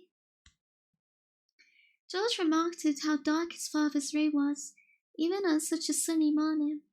The shadow cast by the wall at the far end of the narrow courtyard was really very high. His father sat by the window in a corner decorated with various mementos of George's late mother, and was reading the newspaper, angling it in front of his eyes, to try and correct some frailty of vision. On the table were the leftovers from his breakfast, of which he seemed to have eaten not a great deal. "Ah, George," said his father, and he got up to greet him. As he did so, his heavy dressing gown fell open, and the flax of it floated around. "What a giant man of a man my daughter still is," thought George to himself. "It's unbearably dark in here," he began by saying. "Yes, it is dark," his father replied. "You've got the window shut as well?" "I prefer it that way." "It's quite warm outside," said George, as if to supplement his previous remark, and sat down. His father gathered up the breakfast dishes and put them on a sideboard. "Actually," George continued, following the old man's movements with peculiar intentness. I just came in to say that I've informed Petersburg of my engagement. He pulled the envelope a little way out of his pocket before letting it slip back. Petersburg? Asked his father. My friend there, said George, seeking his father's eye. He's really not like this at work, he thought. The way he's sitting there so sadly, with his arms folded across his chest. Yes, your friend, his father said with undue emphasis.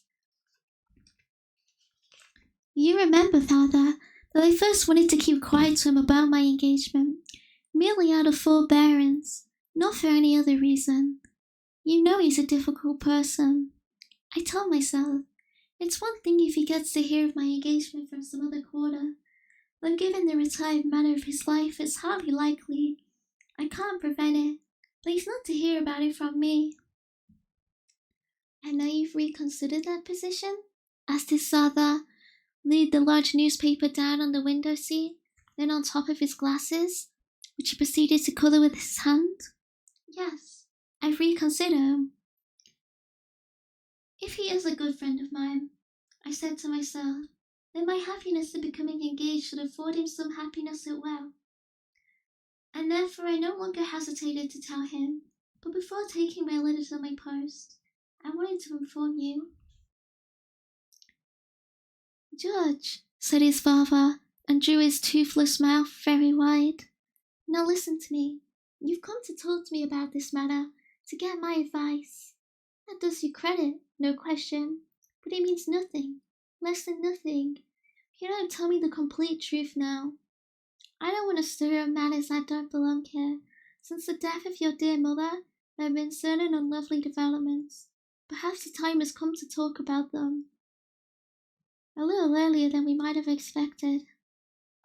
At work, certain things escape my notice, though perhaps not exactly done behind my back. I don't want to make the assumption that they were done behind my back, but I no longer have the strength, and my memory isn't what it was either. I can no longer deal with so many different things at once. Firstly, that's the way of nature, and secondly, the death of the little woman has affected me much more than it has you. But while we're on the subject of this letter, do let me beg you, George. Please do not deceive me. It's a detail. It's barely worth losing one's breath about, so why deceive me? Do you really have this friend in Petersburg? George stood up in one confusion. Don't let's talk about my friends. I found some friends and no substitute for one, father. Do you know what I think? I think you don't look after yourself properly. Old age demands to be treated with consideration. At work, you're indispensable to me, as you well know. But if work is affecting your health, then I will close the business down tomorrow. It's not worth that. I can see we shall have to arrange things very differently, from the bottom up. You're sitting here in the dark, but if you were in the sitting room, you'd have plenty of light. You peck at your breakfast instead of taking proper nourishment. You sit here with the window closed, when fresh air will do you the world of good. No, father, I'm going to send for the doctor, and we will follow his instructions. We will change rooms. You can move into the front room, and I'll move in here. It won't mean any changes for you. You can still have all your own things around you. We can sort that out a little later, but now you should just lie down in your bed a little. You need rest. Come on, I'll help you get undressed, you see. I can manage that. Or, if you like, you can move into the front room straight away and lie down in my bed. That would be the most sensible course to take. George stood close beside his father. He let his chest with his coarse white hair sink down to his George stood close beside his father. He let his head with its coarse white hair sink down to his chest. George, said his father quietly, without moving. George straightway knelt down beside his father, and in his father's tired face he saw the overlarge pupils looking in from the corner of his eyes. You don't have any friend in Petersburg. You always were a practical joker, and you didn't shrink from using me as the butt of your jokes either. Why should a friend there, of all places? I find that impossible to believe. But rather, just think, said George, moving his father out of his chair, and as he stood there feebly, pulling the dressing gown off him, it's now almost 3 years since my friend was here to visit us. I remember you didn't particularly care for him. I twice denied him to you, even though he was sitting in my room at the time. I could understand your dislike of him quite well, as my friend does have his off points. But on other occasions, you had quite good conversations with him. I remember once being terribly proud of the way you were listening to him and nodding and asking questions. If you think back, I'm sure it'll come back to you. He was telling the most astonishing stories about the Russian Revolution. For instance, how in a business trip to Kiev, there was a public disturbance, and he saw the priest on a balcony, who cut a cross in blood in the palm of his hand, and raised it aloft and addressed the crowd. I remember you telling the story yourself to others on subsequent occasions. While talking to him, George had been able to sit his father down again and carefully pulled off his socks and the knitted drawers he wore over his linen undergarments. At the sight of these not especially clean things, he reproached himself for having neglected his father. It was surely a part of his responsibility to supervise the changing of his father's underwear. He had not yet talked to his fiancée about how they would arrange his father's future for him, but they had tacitly assumed that he would remain behind on his own in the old flat. But now he suddenly and irrevocably decided to take his father with him into their future household. It almost looked, on closer inspection, that the care his father would receive there from the both of them would be a little too late. He took his father to bed in his arms. It was very upsetting to notice now. While he carried him in the few steps to his bed, his father was fiddling with George's watch chain. He was unable to lay him straight down on the bed because of the way he was gripping the watch chain. Once he was in bed, though, all seemed well. He was able to cover himself up, and even pulled the blanket especially high over one shoulder. He looked up at George in a not unfriendly way. You do remember him, don't you? George asked, nodding encouragingly at him. Am I properly tucked in now? His father asked him, as if unable to see for himself that his feet were covered. You're feeling a little happier in your bed already, said George, and straightened the covers for him. Am I properly tucked in? His father asked him again, and seemed to be waiting for the answer. Everything's fine. You're properly tucked in. No, shouted his father, in such a way that his answer collided with the question, threw the blanket back with such strength that it seemed to float for a while in mid-air, and stood upright on the bed. With one hand he supported himself lightly on the ceiling. You wanted to tuck me in, sunshine. I know that, but I'm not buried yet. Neither is with my last remaining strength. I'm still enough for you, more than enough for you. I know your friend very well. He would have been a son after my own heart. That's why you strung him along all those years. Why else? Do you imagine I don't weep for him? But that's why you lock yourself up in your office. Do not disturb. The director is busy, just so you can write those mendacious letters of yours to Russia. It's just as well a father doesn't need lessons to help him see through his son. The way you thought just now you got him beaten so you can plunk his bottom on him, and he can't do anything about it. That's when my son takes it into his head to get married. George looked up at the terrifying vision of his father. His friend in Petersburg, who his father suddenly knew so well, moved him as never before. He pictured him, lost in the vast expanses of Russia. He saw him at the door of his empty, plundered business, barely managing to stand among the rubble of the shelves, the shredded wires, the falling gas brackets. Why? Why had he have to move so far away? Now look at me, shouted his father, and George, almost distracted, ran to the bed to try to take everything in, but faltered partway there. Because she locked up her skirts, his father began to tootle. Because she hiked up her skirts like this, and like this, a disgusting slut. And by way of demonstration, he lifted up his nightshirt so far that the scar from his war wound could be seen on his thigh.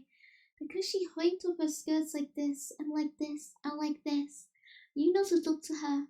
And to be able to gratify yourself with impunity, you disgraced the memory of your mother, and betrayed your friend, and trussed your father up in bed, so that he can't move any more. But tell me now, can he move, or can't he? And he stood there, kicking up his legs without holding on to anything. He looked radiant with insight. George stood in a corner, as far away from his father as he could get.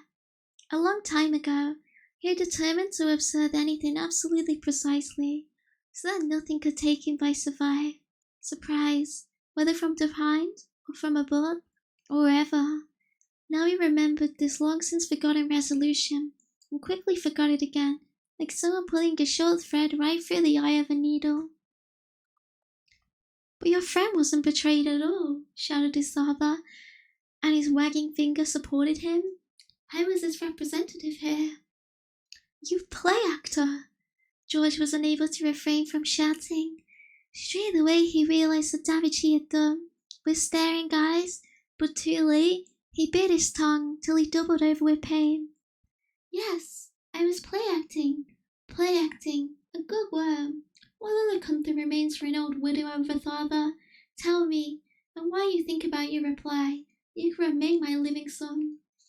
What else was there for me, in my back room, hounded by my disloyal staff, old to the marrow, and my son passing through the world in jubilation, concluding deals I had prepared, turning somersaults of glee and turning his back on his father with the doughty expression of a man of honor?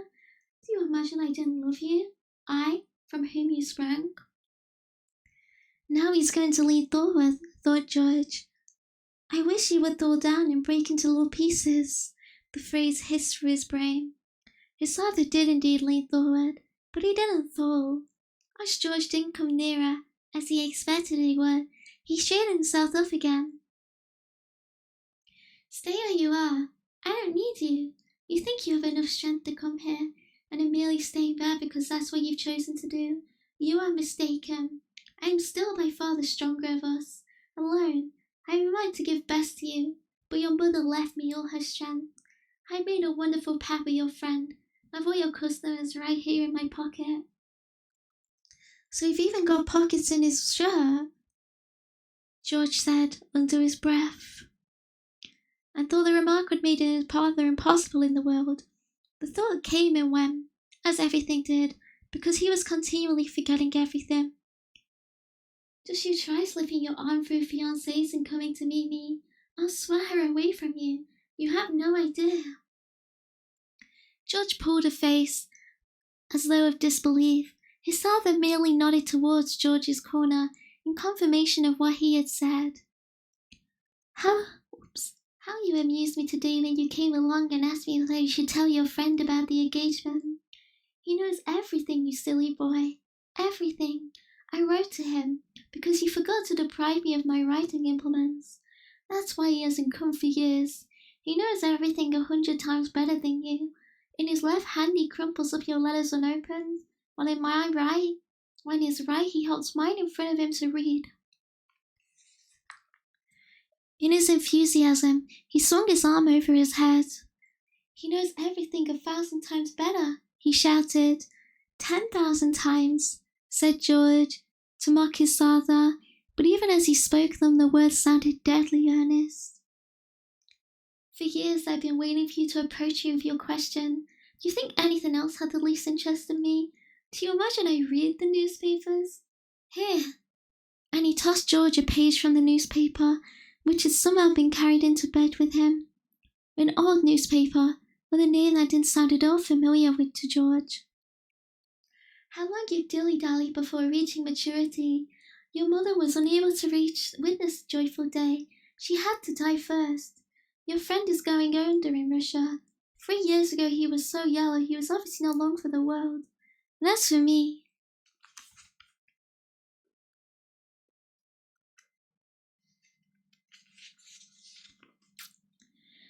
see what condition I'm in. Seems you have enough vision to see that. So you were lying in wait for me, shouted George. Pityingly, his father remarked, I expect you meant to say that earlier. It wasn't fitting here. And then louder. So now you knew what else there was besides yourself. Up till now all you knew was you. You're an innocent child, really. But be sure to say you were a veritable fiend. And now pay attention. I sentence you to a death by drowning. George felt himself expelled from the room, the crash with which his father came down on the bed ringing in his ears as he sprinted away. On the stairs, which he took like a smooth incline, he collided with the chairwoman. He was just on her way upstairs to give the flat his morning clean. Oh my God, she exclaimed, and buried her face in an apron. But he was already gone. He sprang through the gate, crossed the road, and raced towards the river. Already he was gripping at the rails like a hungry man his food. He swung himself over them. Like an excellent gymnast he had been in his early years, the pride of his parents. His grip was beginning to weaken when through the rails he spied a motor omnibus which would easily cover the sound of his fall. Softly he called out, Dear parents, I have always loved you, and let himself drop. At that moment, a quite unending flow of traffic streamed over the bridge.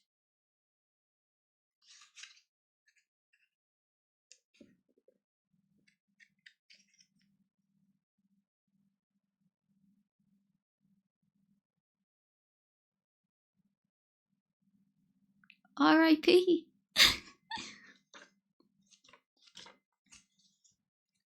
I missed the first half, but I find this extremely confusing. Does the first half make it clear? No. I don't think the father's real. I don't think the friend's real. From my understanding of it anyway, them being real people in this situation doesn't make sense. In the first part, I thought he had dementia or something similar. But,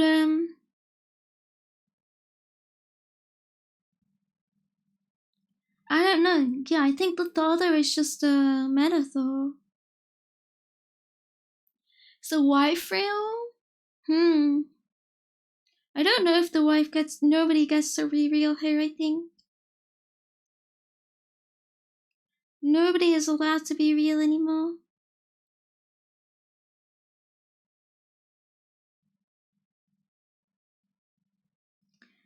But yeah, the only way it makes sense is if the father is representing something. What is it representing?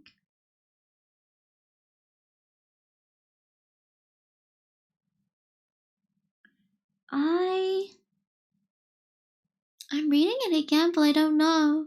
Is QB real? I'm not real either.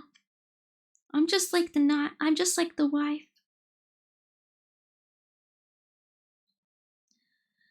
I think the dad is just a bitter asshole like Denethor, like Lord of the Rings.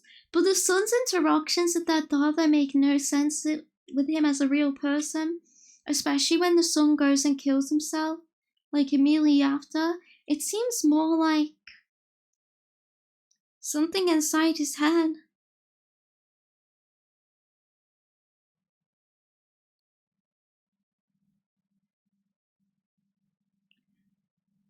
I'm not sure. Maybe it's meant to contradict itself, though. I keep rereading it, but I don't know. I was having trouble figuring out if the father was senile or not. I think he's meant to be perceived as so in this as well.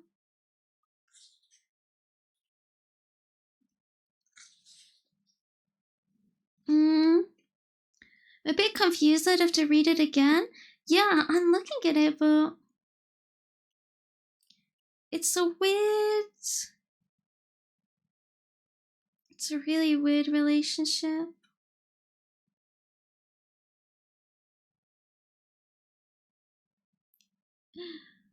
Because he has like silly high filial piety.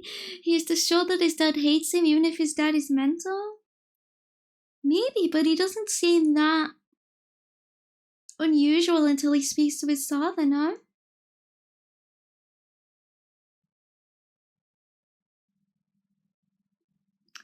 I'm not sure. It's just a weird story. It says that he's gonna steal his wife. It seems to be that the friend fancied his wife, and that's why he didn't tell him. No, I don't think the dad has anything to do with the wife.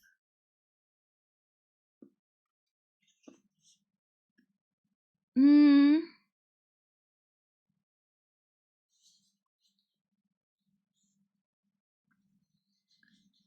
I'm not sure. He just condemns him constantly, right? I don't think it's something you should take literally, though. I think if you try and take what's real and literally, it becomes harder to understand.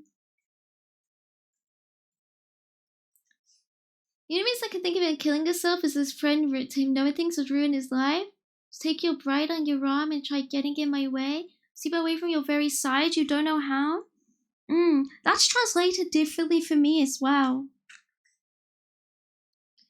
For me, it says, I'll swat her away from you. Which isn't that he's going to take possession of the wife, it's that he's going to separate them. It's interpreted differently here. I'm not sure which one is more correct though.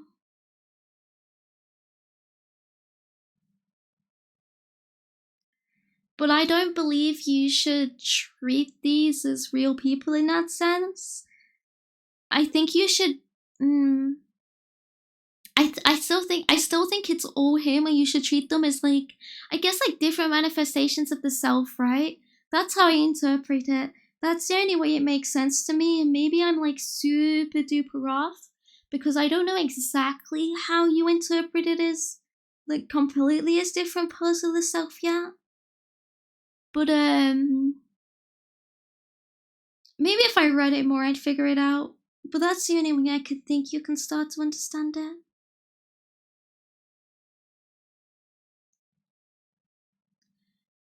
Confirm that sweating away is for getting the friend involved? Maybe. Seems that there's a continuity here, it's just scattered and slightly implied. Maybe we can look at the character regrets neglecting his father. I still think it's understanding it in too literal a sense though when you try and understand the relationships with them in that sense. I think it's too literal.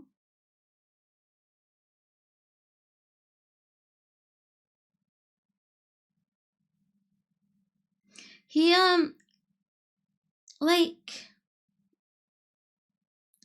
he neglected his parents and I feel like he feels guilty about it, but like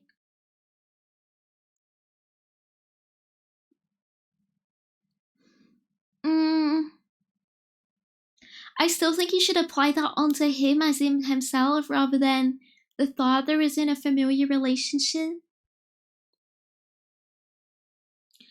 I think, I don't know, in my head, I interpret it more as like he's judging himself, and in this story, he condemns himself. And it's simply through the lens of him doing it, I guess, through his father, which I don't know what the reason behind that is. Quite right now, but that's how I think it is.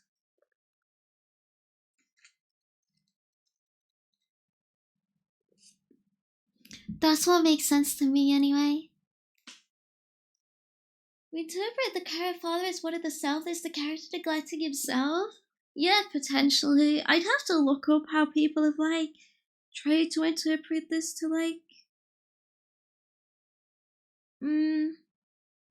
come to a real conclusion though, because I feel like I might be missing other points.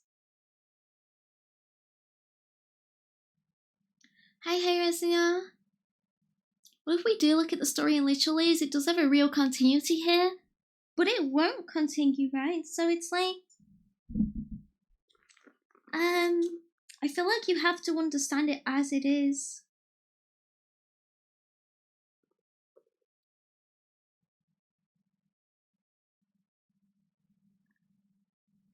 I don't know,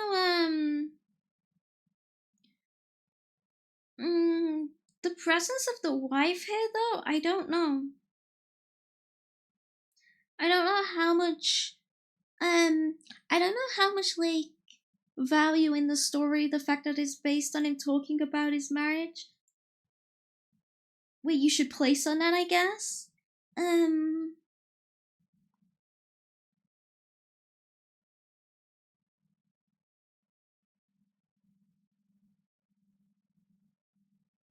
I feel like it should have some meaning, but I don't know.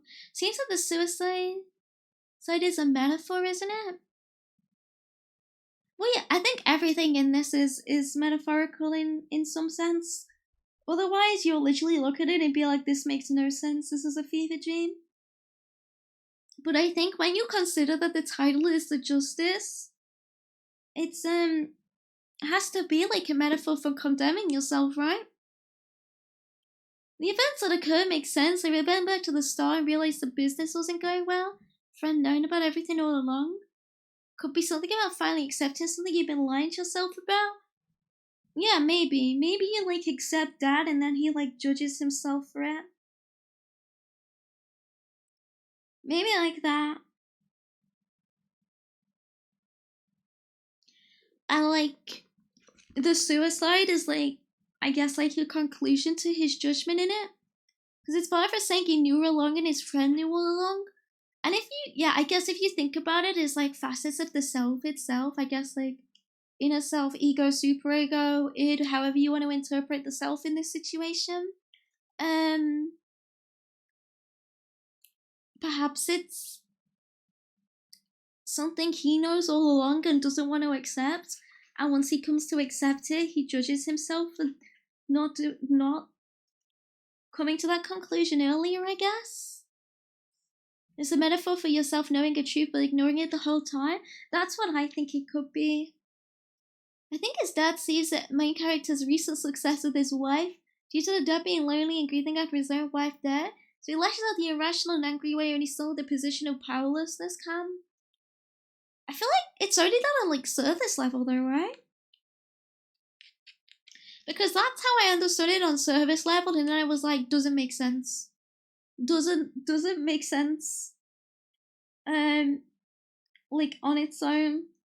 But I do feel like it's definitely like the drama, at least on like that level.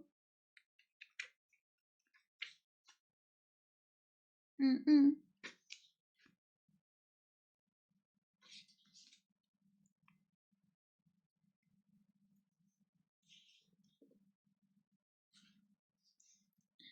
She lifted up her skirts like this. He made herself look like that. In order to break free of understood, you've disgraced your mother's memory, trade your friend, and stuck your father into bed so we can't move. That was a little weird. Especially when he like what was it in my translation?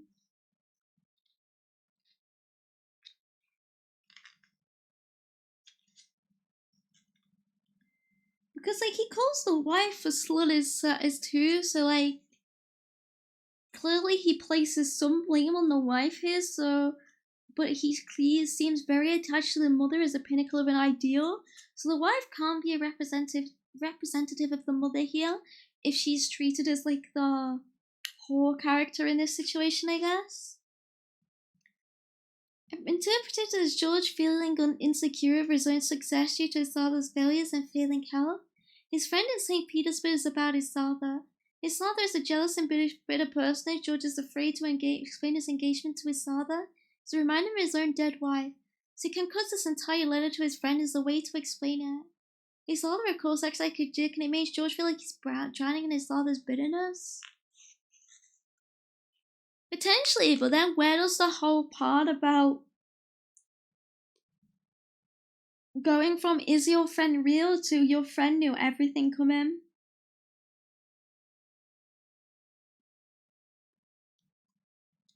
I think it's pretty cool and base to remain on the surface. I mean, if you heard of this thing called drowning, yeah, true, you wouldn't want to drown, right? You wouldn't want to drown, that's pretty bad.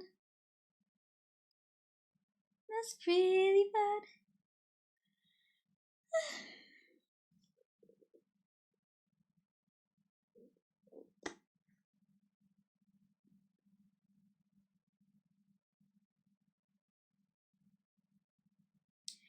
don't know, it's fairly illogical at parts, which is why it's hard to come to one interpretation about it, I think. It's like that.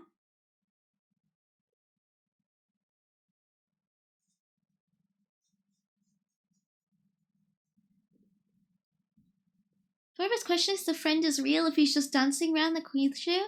But then the father states that he states that the friend is the one who knew everything all along thanks to him. So if you interpret it in a literal sense like that, I don't get it.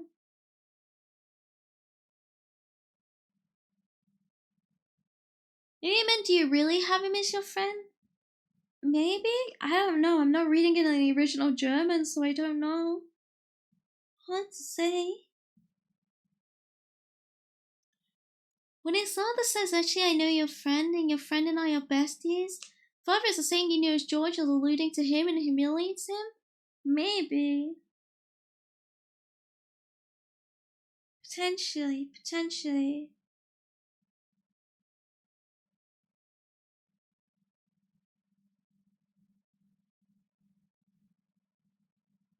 Hmm.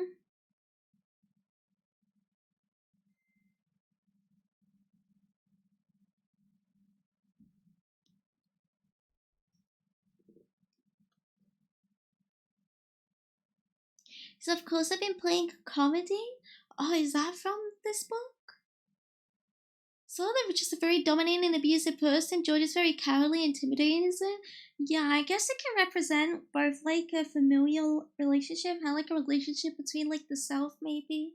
That would make sense. That's why George is like, just kidding. No, German, ich be like you. I don't want to be German. I want to be free.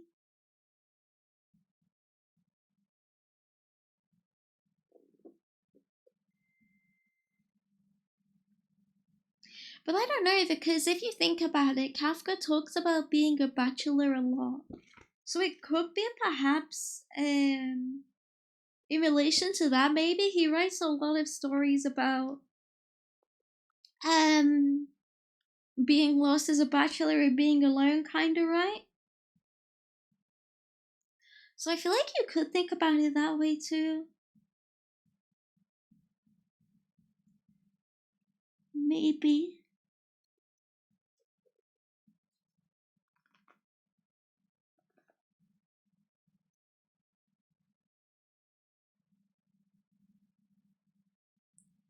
I don't know though. Look about the excuse he's making to his friend. That could be an excuse he's making to not visit his father. Maybe. He talks a lot about the father, definitely seems to go between acting like typical for his age and then acting completely out of the ordinary too. What a nice euphemism for incel. Do you relate to Kafka being a bachelor, QB? Is that allowed for women? It's like when they go, femcells aren't real. I reckon in the past they go like, women can't be bachelors. Time is a circle. Do you get rejected by men who expect red Indians to visit the Great Lakes? They do. They really do. It always happens to me all the time. They called them spinsters back then. Oh, true. George John is a metaphor feeling like he's suffocating into his father's presence. Do you feel like he's suffocating when he's not being judged at all then?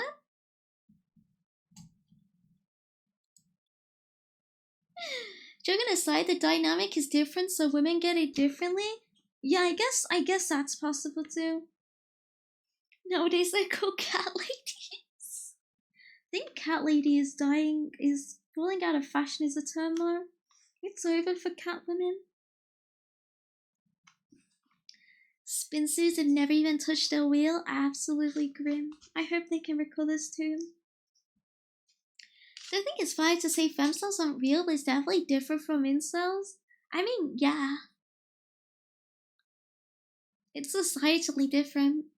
TikTok. The clock isn't ticking. Don't tick-tock me. Don't tick-tock me. Shut up. Leave me be. I'm scared. Different genres? Yeah. It's functionally a completely different thing.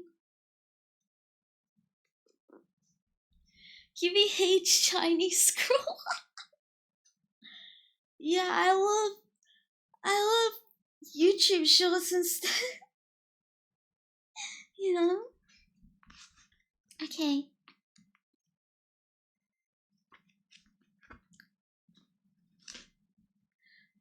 You got censored because you can't say the word fuck in Chinese together. I'm sorry. Literally 1984. Should never post anything.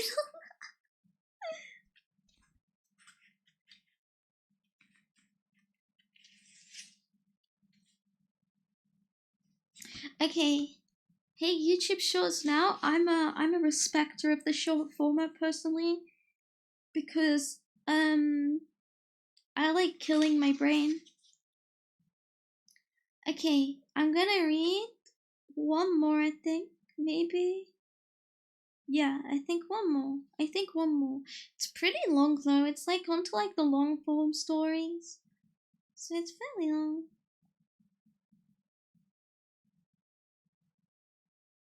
Yeah, killing your brain is fun and respectful.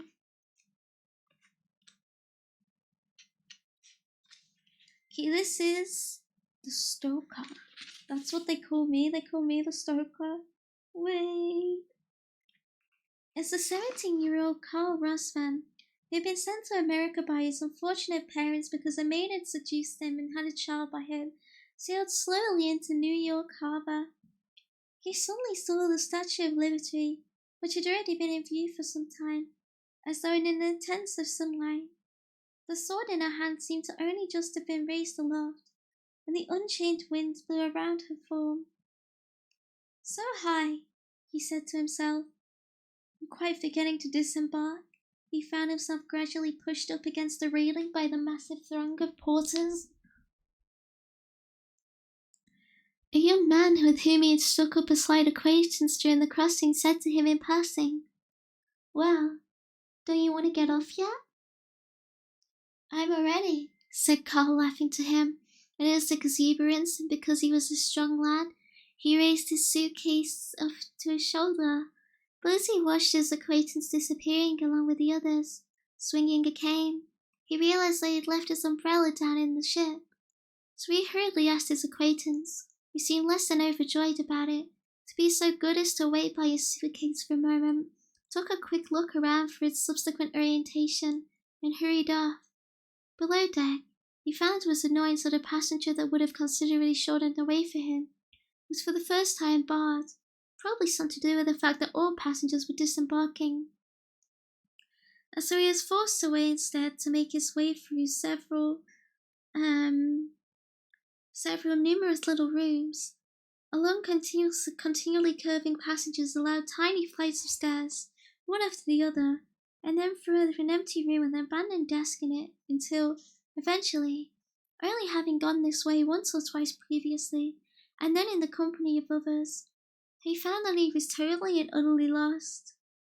Not knowing what to do, not seeing anyone, and hearing only the scraping of thousands of human feet overhead, and the last faraway wheezings of the engine, which had already been turned off, he began without thinking to knock at the little door to which he had come on his wanderings. "It's open," came a voice from within, and Carl felt real relief as he opened the door. "Why are you banging about on the door like a madman?" asked an enormous man, barely looking at Carl. Through some kind of overhead light shaft, a dim light, long since used up in the higher reaches of the ship, fell into the wretched cabin, in which a bed, a wardrobe, a chair, and the man were all standing close together as though in storage. "I lost my way," said Carl. "I never quite realized on the crossing what a terribly big ship this is." "Well, you're right about that," said the man with some pride, and carried on tinkering with the lock of a small suitcase, repeatedly shutting it with both hands to listen to the sound of the lock as it snapped shut. Why don't you come in? The man went on. Can't stand about outside. Aren't I bothering you? Asked Carl. Pah, how could you bother me?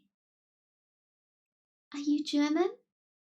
Carl asked to reassure himself, as he heard a lot about the dangers for new arrivals in America, especially coming from the Irishman.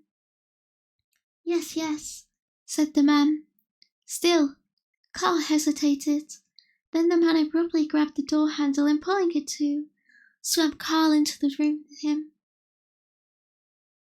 I hate it when people stand in the corridor and watch me, said the man. Going back to work on his suitcase, the world and his wife go by outside peering in. It's quite intolerable. But the passage outside is completely deserted, said Carl, who is now standing squeezed comfortably against the bedpost. Yes, now, said the man. But now is what matters, thought Carl. He is an unreasonable man. Lie down on the bed. You'll have more room that way, said the man. Carl awkwardly clambered onto the bed and had to laugh out loud about his first vain attempt to mount it. No sooner was he on it, though, than he cried, Oh God, I've quite forgotten all about my suitcase. Where is it? Up on deck. An acquaintance is keeping an eye on it for me. What was his name now? And from a secret pocket that his mother had sewn into the lining of his jacket for his crossing, he pulled out a calling card. Butterbaum. Franz Butterbaum. Is the suitcase important to you? Of course. Well then, so why did you give it to a stranger? I forgot my umbrella down below and I went to get it. But I didn't want to lug my suitcase down with me, and now I've gotten completely lost. Are you on your own? There's no one with you? Yes, I'm on my own. I should stay by this man, thought Carl. I may not find a better friend in a hurry. And now you've lost your suitcase, not to mention the umbrella. And the man sat down on the chair, as though Carl's predicament was beginning to interest him. I don't think the suitcase is lost yet. Think all you like, said the man, and scratched vigorously at his short, thick, black hair. But you should know that the different ports have different morals.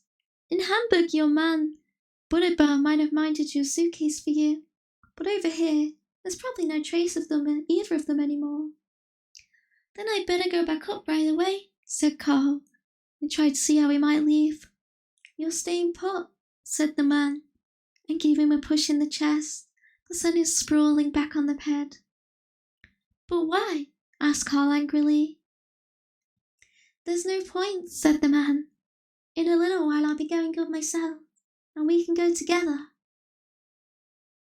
Either your suitcase will have been stolen and that's too bad, and you can mourn its loss till the end of your days, or else the fellow's still minding it, in which case he's a fool, or he might well go on minding it, or he's an honest man and just left it there, and we'll find it more easily when the ship's emptied. Same thing with your umbrella. Do you know your way round the ship? Asked Carl suspiciously, and it seemed to him that the otherwise attractive idea that his belongings would be more easily found on the empty ship had some kind of hidden charge. I'm the ship's stoker, said the man. You're the ship's stoker, cried Carl joyfully, as though that surpassed all expectations, and propped himself up on the elbow to take a closer look at the man. Just outside the room where I slept with the Slovak, there was a little porthole, and through it I thought we could see into the engine room. Yes, that's where I was working, said the stoker.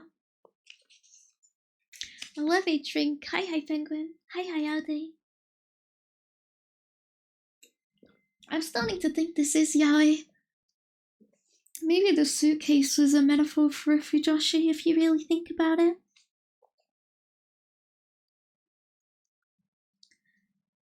I've always been terribly interested in machinery, said Carl, still following a particular line of thought.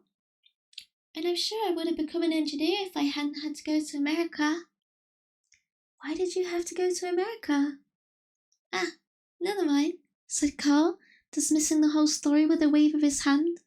And he smiled at the stoker as though asking him to take a lenient view of whatever it was he hadn't told him.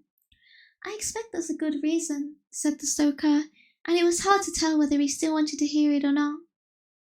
And now I might as well become a stoker, said Carl. My parents don't care what happens to me. My job will be going, said the stoker, and coolly thrust his hands into his pockets and kicked out his legs, which were clad in rumpled, leather-like iron-grey trousers, onto the bed to stretch them. Carl was forced to move nearer to the wall. You're leaving the ship? Yup, we're off this very day. Thank you for the raid, hello. I hope your stream was good. But what for? Don't you like it? I'm just reading right now. Well, it's circumstances, really. It's not whether you like something or not that matters. Anyway, you're right. I don't like it. You're probably not serious about saying you could become a stoker, but that's precisely how you get to be one. I'd strongly advise you against it myself. You're intending to study in Europe? Why not study here? Universities in America are comparatively better. Let me stop for a minute. Let me stop. Hi, Zelba. Hi. Thank you for the raid. What are you guys doing? Let me hydrate too. Thank you guys for the follows. Thank you, Dan.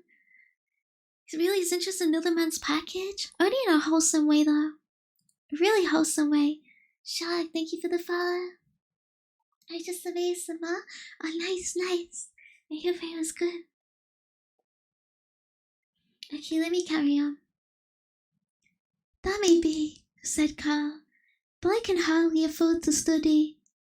I did once read about someone who spent his days working in a business and his nights studying, and in the end he became a doctor and I think a burgomaster, but you need a lot of stamina for that, don't you? I'm afraid I don't have all that. Besides, I was never especially good at school, and wasn't at all sorry when I had to leave. Schools here are supposed to be stricter. I hardly know any English. There's also bias against foreigners here too, I believe. Have you had experience of that too? That's good. Then you're the man for me. You see, this is a German ship. It belongs to the Hamburg America line. Everyone who works on it should be German. So then why is the senior engineer Romanian? Screwball, his name is. It's incredible. And that bastard bossing Germans around on a German ship. Don't get the idea. He was out of breath, and his hands slapped. Do you believe that I'm complaining for the hell of it? I know you don't have any influence, and you're just a poor fellow yourself. But it's intolerable. And he beat the table with his fist several times, not taking his eyes off it as he did so. I've served so many ships in my time. And here he reeled off a list of 20 names if it was a single word. Carl felt quite giddy. And with distraction, I was praised. I was a worker of the kind my captains liked. I even served on the same clipper for several years. He rose, as if that had been the high point of his life. And here on this bathtub, where everything is done by rote, where there's no use for imagination, here I'm simply no good. Here I'm always getting in Strubal's way. I'm lazy. I deserve to get kicked out. They only pay me my wages out of the kindness of their hearts. Does that make any sense to you? Not me.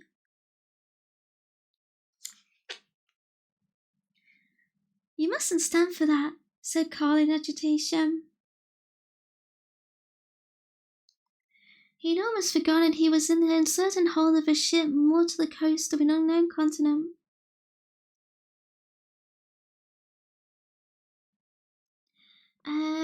That's how much he felt at home on the stoker's bed. Have you been to see the captain? Have you taken your case to him? Leave off. Forget it. I don't want you here. You don't listen to what I say, and then you start giving me advice. How can I go to the captain? And then the stoker sat down again, exhausted, and buried his face in his hands. But it's the best advice I know, Carl said to himself, and it seemed to him that he would have done better to fetch his suitcase, instead of offering advice which was only ignored anyway. When his father had given the suitcase into his possession, he amused and jested. I wonder how long you'll manage to hang on to it, though. And now that expensive suitcase might already be lost in earnest. His only consolation was the fact his father couldn't possibly learn about his present digs, even if he managed to make inquiries. The shipping company would only be able to confirm that he had reached New York safely, but Carl felt sad that there were things in the suitcase that he hardly used. Although he should have done. He should have changed his shirt, for example, some time ago. He had tried to make false economies. Now, at the beginning of his career, when he most needed to be in clean clothes, he would have to appear in a dirty shirt. Those were fine prospects. Apart from that, the loss of his suitcase wasn't so serious, because the suit he was wearing was better than the one in the suitcase, which was really nothing better than a sort of emergency suit, which his mother had even had to mend just before his departure. Then he remembered there was a piece of Verona salami in the suitcase as well, which his mother had given to him as a last-minute gift, but of which he had only been able to eat a tiny portion, since for the whole crossing he had very little appetite, and the soup that was stored upon the steerage had been plenty for him. Now, though, he would have liked to have the salami handy, to make a present of it to the stoker, because his sword were usually won over by some sort of small present or other. Carl knew that from the example of his father, who won over all the junior employees he had to deal with by handing out cigars to them. Now the only thing Carl had left to give was his money. If he indeed already lost his suitcase, he wanted to leave that untouched for the moment. His thoughts returned to the suitcase, and now he really couldn't understand why, having watched it so carefully for the whole crossing that his watchfulness had almost cost him his sleep. He now permitted the same suitcase to be taken from him so simply. He recalled the 5 nights in which he had innocently suspected the little Slovak, who was sleeping a couple places to his left, of having intentions on the suitcase. The Slovak had just been waiting for Carl, finally, slapped by exhaustion, to drop off for one instant. They could pull the suitcase over to himself by means of a long rod, which he spent his days endlessly playing or practicing with. That Slovak looked innocent enough by day, but no sooner did nightfall than he would get up time and again from his bed and cast sad looks at Carl's suitcase. Carl saw this quite clearly. So Mum, with the natural apprehensiveness of the emigrant, was forever lighting a little lamp somewhere, even though that was against the ship's regulations, and trying by its light to decipher the incomprehensible pamphlets of the emigration agencies. If there happened to be one light close by, then Carl would be able to snooze a little, but if it was some way off, or even more if it was dark, then he had to keep his eyes open. His efforts had exhausted him, and now it seemed they might have been in vain. That Bedabam had better look out, if he should ever run into him somewhere. In that moment, the complete silence that had so far prevailed was broken by the distant sound of the pattering of children's feet that grew louder as it approached, and then became the firm strides of men. They were obviously working in single file, in a narrow passage, and a jangling of weapons became audible. Carl, who was almost on the point of stretching out on the bed and falling into a sleep freed of all worries about suitcases and Slovaks, was startled up and nudged the stoker to get his attention at last, because the head of the column seemed to have reached the door. "That's the ship band," said the stoker. "They've been playing up on deck, and now they're packing up. That means everything's done, and we can go. Come on." He took Carl by the hand at the last moment, removed the picture of the Virgin on the wall over the bed, crammed it into his top pocket, picked up his suitcase, and hurriedly left the cabin with Carl. "Now I'm going to the pursuer's office to give those gents a piece of my mind. There's no one left. No point in hanging back any more." This the stoker repeated with variations in various ways, and he also attempted to crush a rat that crossed their path with a sideways swipe of his boot, but he only succeeded in propelling it into the hole which it had reached just in time.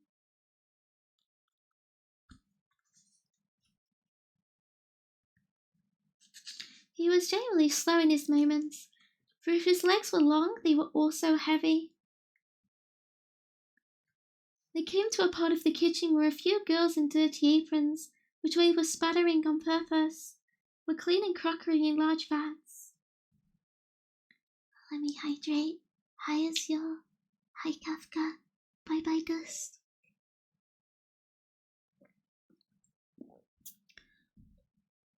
The stoker called out to Alina, put his arm around her hip, and walked with her for a few steps, as she pressed herself flirtatiously against him. We're just off to get paid. Do you want to come? He asked. Why should I bother? Just bring me the money yourself, she replied, slid round his arm and bite off. Where did you get the good-looking boy from? She added, not really expecting an answer. The other girls, who had stopped their work to listen, all laughed. They for their part carried on and reached a little wall, door that had a little pediment above it, supported on little gilded caryatids. What's a caryatid? I don't know. For something on a ship, it looked distinctly lavish. Carl realized he had never been to this part of the ship, which had probably been reserved for the use of first and second class passengers during the crossing, but now the separating doors had been thrown over prior to the great ship's cleaning. Like the artery? I'm not sure. It says Caryatids. I don't know that word. I'm not sure what it's referring to at all. They'd in fact encountered a few men carrying brooms over their shoulders who greeted the stoker. Carl was amazed at all the bustle. Between decks, where he'd been, and he had no sense of it all. Along the passengers ran electrical wires, and one currently seemingly heard the ringing of a little bell.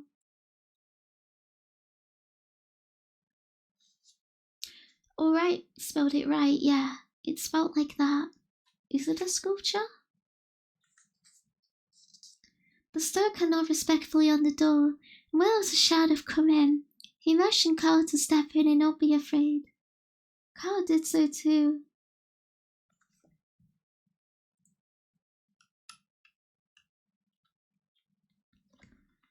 But remained standing in the doorway.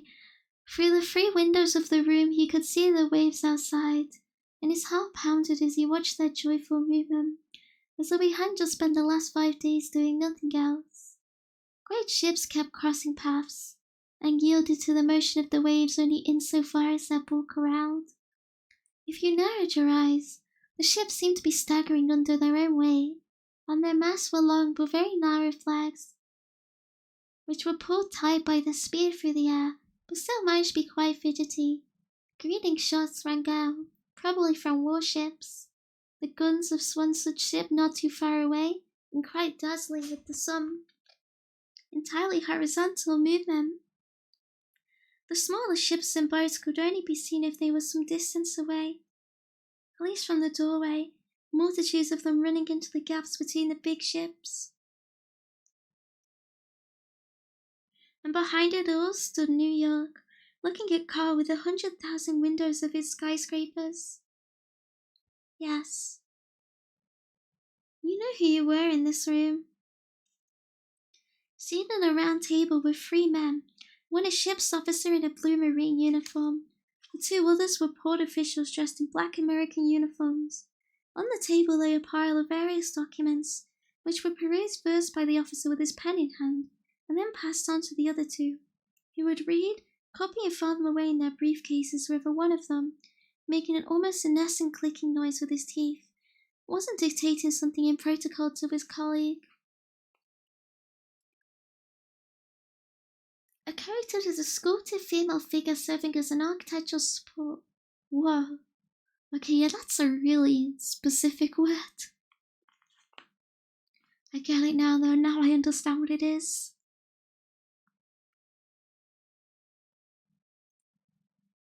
At a desk by the window, his back to the door, stood a smaller man who was doing something with great ledgers that were lined up in front of him, at eye level, on a stout bookshelf. Beside him was an open cash till, which at first glance anyway appeared to be empty. the second window, which was untenanted and afforded the best views. But in the proximity of the third stood two gentlemen, conducting a muffled conversation. One of them was leaning beside the window, he too in ship's uniform, toying with the handle of a saber. His collocator was facing the window and by occasional movements revealed some part of a row of medals on the other's chest. It was in a civilian suit and had a thin bamboo cane, which, as he had both hands on his hips, stood out like a saber as well. Carl had little time to take in all of this, because the servant soon approached the stoker, and frowning, as though he didn't belong there, asked him what he was doing. The stoker replied, as quietly as he could, that he wanted a word with the chief cashier. The servant declined the swish with a movement of his hand, but nevertheless, on the tips of his toes, and giving the round table a wide berth, went up to the man with the ledgers. The man, it was quite evident, froze at the servant's words, then finally turned to face the man who wanted to speak to him, but only in order to make a vehement gesture of refusal to the stoker, and then, to be on the safe side, to the servant as well. Whereupon the servant went back to the stoker, and in a confiding sort of tone said, "Now get the hell out of here." On hearing this reply, the stoker looked down at Carl as if he were his own heart, to whom he was making silent plain. Without any more ado, Carl broke away, ran right across the room, actually brushing the officer's chair on his way. The servant swooped after him with arms outspread like a rat catcher, but Carl was first to the chief cashier's cable and gripped it with both hands in case the servant should attempt to haul him away. Naturally, with that the whole room suddenly sprang to life. The ship's officer leapt up from the table. The men from the Port Authority looked at him calmly and watchfully.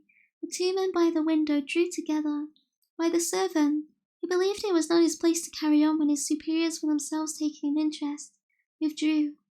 Standing by the door, the stoker waited nervously for the moment in which his assistance might become necessary. Finally, the chief cashier swung around to the right in his swivel chair.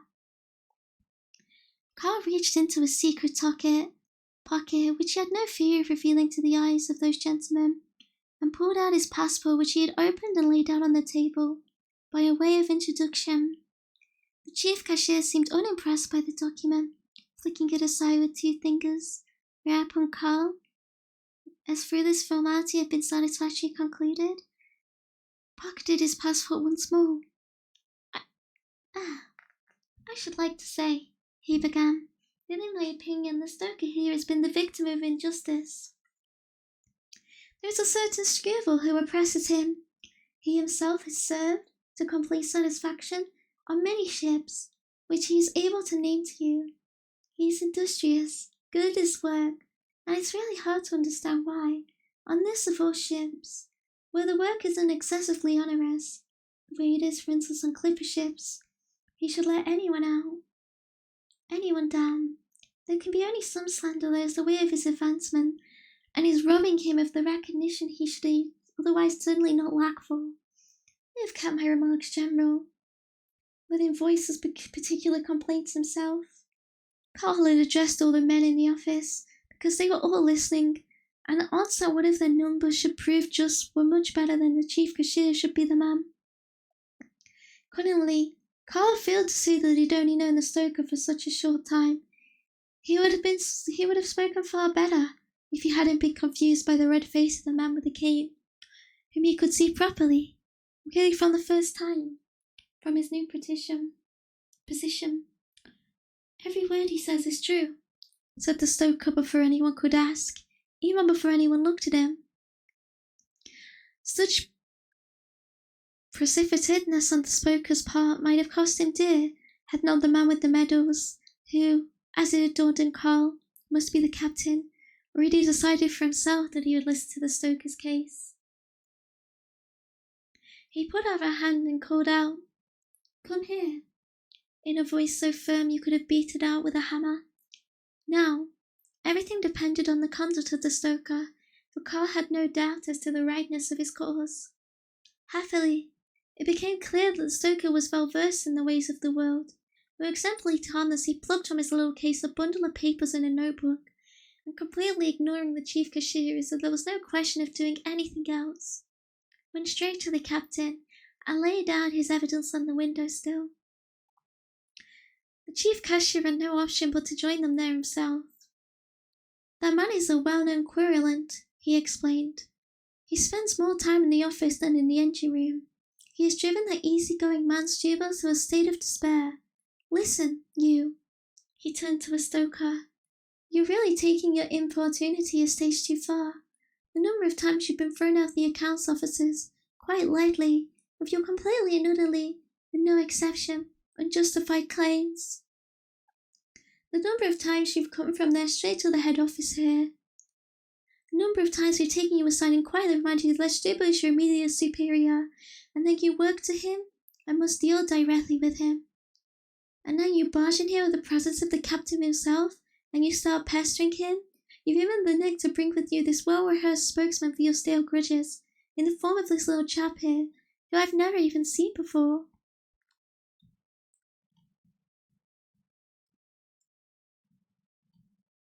Let me hydrate, thank you.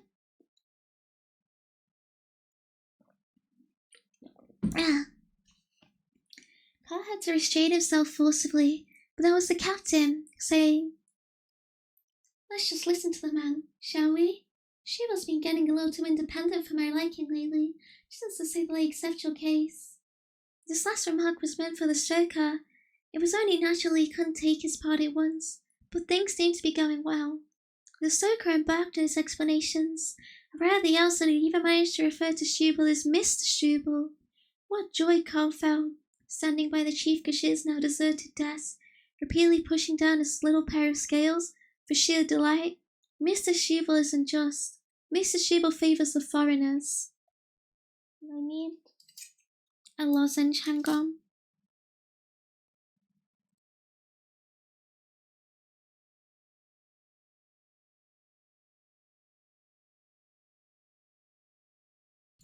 There we go, I got it. Mr. Stubble dismissed the stoker from the engine room and made him clean lavatories, which was surely not part of his job as a stoker. On one occasion, the diligence of Mr. Stubble was alleged to be more apparent than real. At that point, Carl fixed the captain as hard as he could, frankly, as if he was still his colleague, lest he be influenced by the stoker's somewhat clumsy way of expressing himself. Because, though he said too much, nothing of substance was revealed. Wise captain went on looking straight ahead, showing in his expression his stern determination to hear the stoker out for once. The other men were becoming restless, and the stoker's voice was no longer in sole command of the room, which did not bode well. Let me hydrate.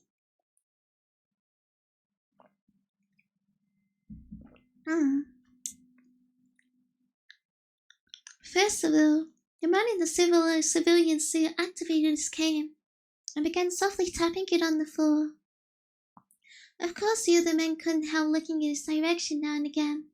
The men from the Port Authority, obviously in a hurry, reached for their files and went back to looking through them. Then, in a slightly distrait manner, the ship's officer moved back to his table, and the chief cashier, scenting victory, heaved a deep and ironic sigh.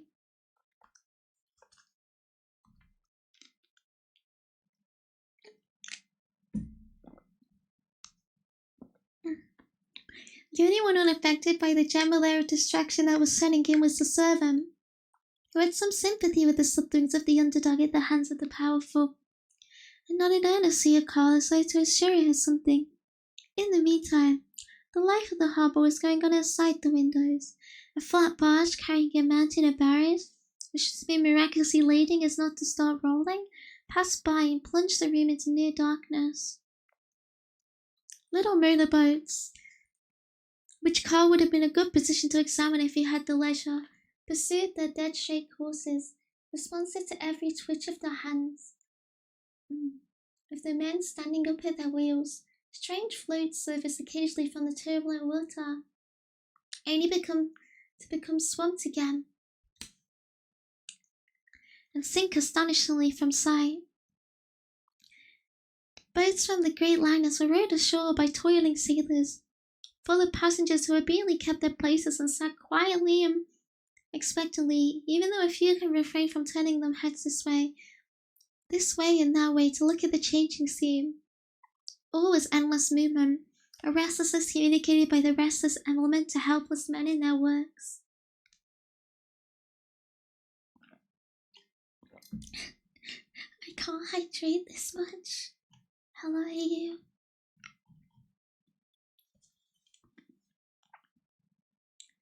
Everything joined a haste, precision, clarity of representation.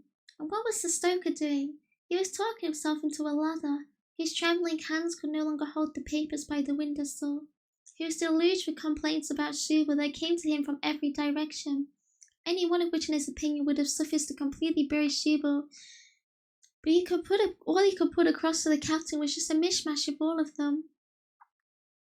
The men with the bamboo cane had begun whistling quietly up at the ceiling. The men from the Port Authority had the officer at the table again and showed no sign of relinquishing him.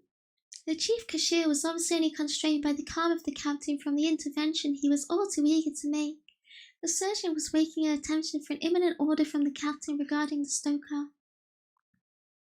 At that, Carl could no longer stand idly by. He walked slowly up to the group, rapidly considering how best to approach the affair. It was really high time to stop. Much more often, the two of them might easily find themselves stung out of the office. The captain was a good man, and he might at that very moment have some particular grounds, so Carl thought, to show himself to be a fair master, but for all that he wasn't a musical instrument to be played into the ground, which was precisely how the stoker was treating him, albeit from a soul that was unlimitedly indignant. So, Carl said to the stoker, "You'll have to explain it all much clearly and simply. The captain can't respond to what you're telling him now. In order to be able to follow his account, he would have to know the first and last names of every single machinist and a ramboy. Put your complaints in order. Say the most important things first, and then go through the others in order in decreasing importance. Perhaps you wouldn't even be called upon to mention most of them that way. You always explained it so clearly to me." If America was the sort of place where they stole suitcases, then the occasional lie was permissible, he thought in extenuation. If only it had helped. Was it not already too late? The stoker broke up the moment he heard the familiar voice, but with eyes dimmed with the tears of offended male honor, of frightful memories of the dire need of the moment. He barely even recognized Carl. How could he? Carl suddenly thought as the two of them slyly confronted one another. How could he suddenly change his whole manner of speaking? It must seem to him that he'd already said there all there was to say, without anything to show for it. And conversely, that he had said nothing at all, and he couldn't presume that the gentleman would willingly listen to everything. And at such a moment, his solitary supporter, Carl, comes along willing to give him a piece of advice. Instead, only shows that all is lost. If only I'd come earlier, instead of looking out the window, Carl said to himself. He lowered his gaze before the stoker and smacked his hands against the trouser seams in acknowledgement that all hope was gone. But the stoker misunderstood him. He probably sensed some veiled reproach from Carl, and hoping to reason him out of it, he now, to cap everything, began quarrelling with Carl. Now, with the gentleman at the round table incensed with the pointless noise was interrupting them in their important work, with the chief cashier easily baffled by the captain's patience, on the point of erupting, with the servant once more back in the camp of his masters, wildly eyeing the stoker, and finally, even the man with the little bamboo cane, seemingly completely indifferent to the stoker. Yes, even disgusted by him, and putting on a little notebook, and clearly engaged with something entirely different, continually looking between the notebook and Carl. I know, said Carl, who had difficulty in warding off the tirade which the stoker now directed at him, but still keeping a friendly smile at his friend on his face. You're right, I never doubted that. He felt like grasping the gesticulating hands of the other, for fear of being hit. Even Barry would have liked to go into a corner with him and whisper one or two quite soothing words into his ear that none of the others needed to hear. But the stoker was out of control. Carl even started to draw comfort from the thought that in an emergency the stoker, with strength born of desperation, could vanquish all of the other 7 men in the room. And merely, on the desk there was, as he saw it as a glance, a centerpiece with far too many electrical buttons on it. Simply pressing a hand down on that could turn the whole ship against them and fill its corridors with their enemies. Then the so entirely uninvolved man with the bamboo cane stepped up to Carl and asked, not loudly, but quite audibly over the stoker's shouting, "What is your name, please?" And at that moment, as though it had been a cue for someone behind the door, there was a knock. The servant glanced at the captain, who nodded, so the servant went over to the door and opened it. Outside, in an old fogged coat, stood a man of medium build, not really suited to go by his appearance to working with machines, and yet this was Shubal. If Carl hadn't known it from looking at everyone's eyes, which showed a certain satisfaction, for which even the captain himself was not exempt, he must have lured him from the stoker too. He was alarmed, tensed his arms and clenched his fists, as though that clenching was the most important thing to him, something to which he would willingly give all the life in his body. All this strength, even what kept him on his feet, was invested there. So there was the enemy all sprightly and snug in his Sunday suit, with the account book under his arm, probably the wages and work record of the stoker, looking into the eyes of all those present, one after the other, quite shamelessly gauging the mood of each one of them. All 7 were his friends, for even if the captain had entertained, or had seemed to entertain certain reservations about him before, after what the stoker had put him through, Shubal probably seemed free from any stain. One couldn't be too hard on a man like the stoker, and if Shubal was guilty of anything, it was the fact that he hadn't been able to break the rebellious spirits of the stoker in time to prevent him from daring to appeal before the captain today.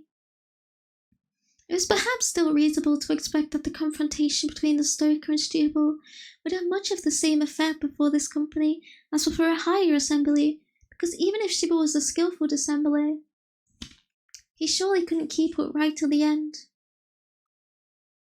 Just a quick flash of his wickedness would be enough to make it apparent to the gentleman, and Carl wanted to provoke it. Hydrate.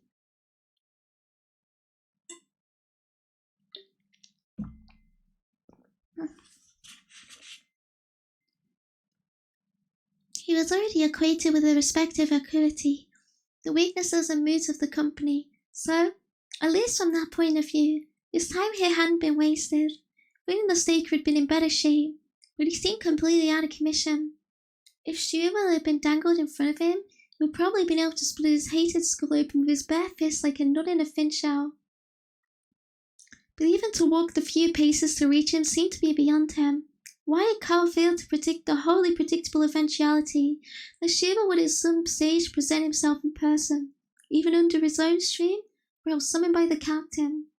Why hadn't Carl formulated a precise plan of attack with the stoker on their way here, instead of turning up hopelessly unprepared, thinking it was enough to step through the door? Was the stoker even still capable of speech? Could he say yes or no under a cross-examination, which itself would only become necessary in the most favorable circumstances? He stood there, feet apart, knees slightly bent, head a little raised, and the air coming and going from his open mouth, as though he had no lungs in which to breathe. Carl for his part felt stronger and more alert than he'd ever done at home. If only his parents could see him, fighting for a good cause in a strange land before distinguished people, and why he hadn't won yet. He was absolutely ready for the final push. Would they change their minds about him? Sit him down between them and praise him? For once look into his eyes that show a devotion to them? Doubtful questions, and hardly the time to start asking them now. I have come because I believe the stoker is accusing me of some dishonesty or other. One of the kitchen maids told me she had seen him on his way here. Captain, gentlemen, I'm prepared to refute any accusation against me with the help of these written records, if need be, by the evidence of some impartial and prejudiced witnesses who are waiting outside the door. Thus, Shubal, it was the clear speech of a man, and to judge by the change in the expressions of the listeners, it was as though they had heard human sounds for the first time in a long while. What they failed to realize was that even the fine speech was full of holes. Why was dishonesty the first important word to recur to him? Perhaps the charges against him should have begun with that, rather than with national bias. The kitchen maid had seen the stoker on his way to the office, and straight away drawn the right conclusion. Was it not guilt sharpening his understanding? And he had come with witness, an impartial and unprejudiced witness as that.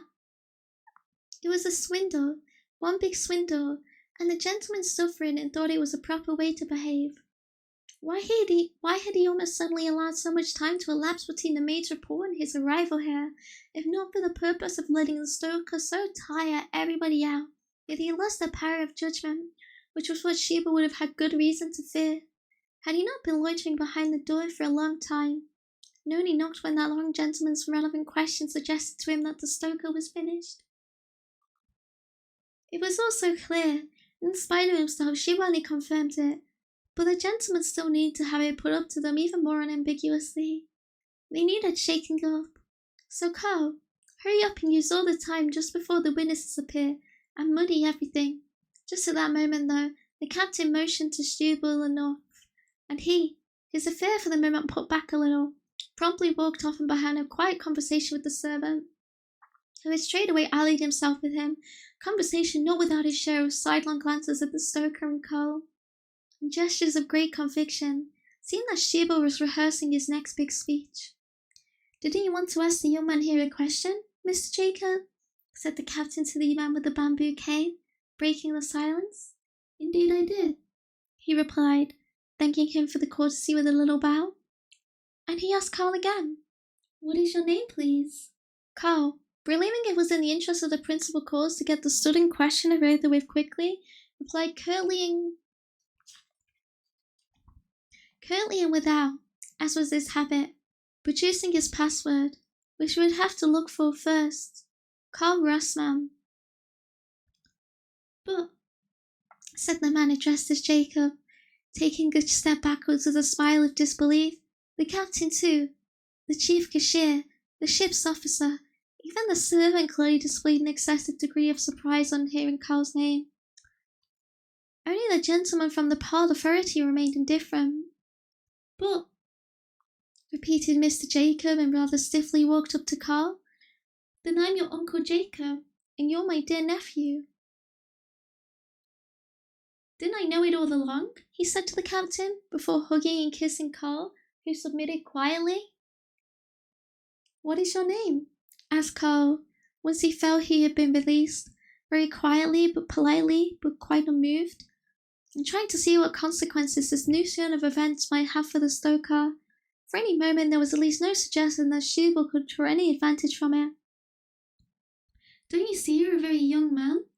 Lucky young man," said the captain, who thought the question might have hurt the dignity of Mr. Jacob, who had gone over to the window, obviously in order to keep the others from seeing the emotion on his face, which he kept dabbing with a handkerchief.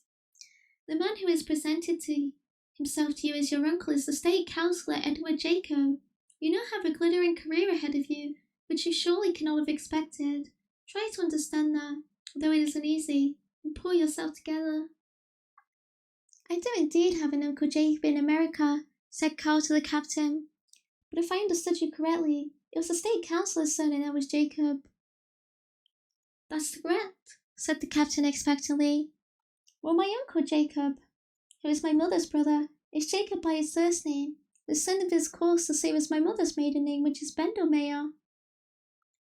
"Gentlemen, I ask you," cried the state councillor, returning from a restorative visit to the window, with reference to Carl's explanation.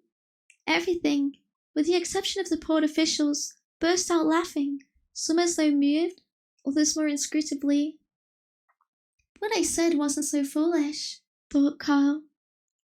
"Gentlemen," reiterated the state councillor, "without your meaning to, or my meaning you to, you are here witnessing a little family scene, and I feel I owe you some explanation, seeing as only the captain here," an exchange of bows took place at this point, "is completely in the picture.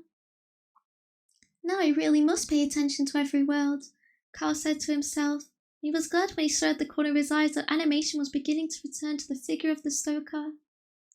In the long years of my stay in America, although the word stay hardly does justice to the American citizen I have so wholeheartedly become, in all those years I have lived completely cut off from my relatives in Europe, for reasons that are firstly not relevant here, and secondly would distress me too much in the telling. I even dread the moment when I shall be compelled to relate them to my nephew, when a few home truths about his parents and their ilk will become unavoidable. He really is my uncle, no question, Carl said to himself. As he listened, I expect he's just had his name changed. My dear nephew has simply been got rid of by his parents. Yes, let's just use the phrase, as it describes what's happened. Simply got rid of. The way you put your cat out if it's making a nuisance of itself. It's not my intention to gloss over what my nephew did to deserve such treatment. Glossing over isn't the American way, but his transgression is such that the naming of it provides an excuse.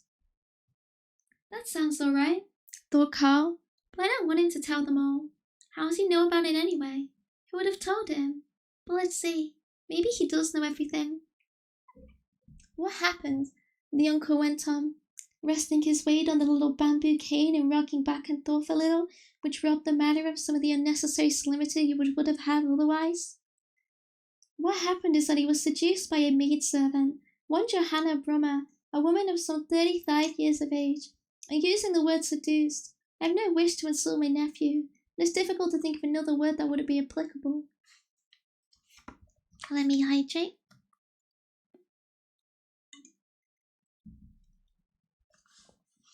Carl, who had already moved quite close to his uncle, turned round at this point to see what impact the story was having on the faces of the listeners. There was no laughter from any of them. They were all listening quite quietly and gravely. It's not done to laugh at the nephew of a state councillor at the first opportunity that comes along. If anything, one might have said that the stoker was smiling very faintly at Carl. But in the first place, that was encouraging of a further sign of life on his part, and in the second place, it was excusable since back in the cabin, Carl had tried to keep secret a matter that was now being so openly aired. Well, this Brummer woman, the uncle continued, went on to have a child by my nephew, a healthy boy who was christened Jacob, I suppose with my humble self in mind.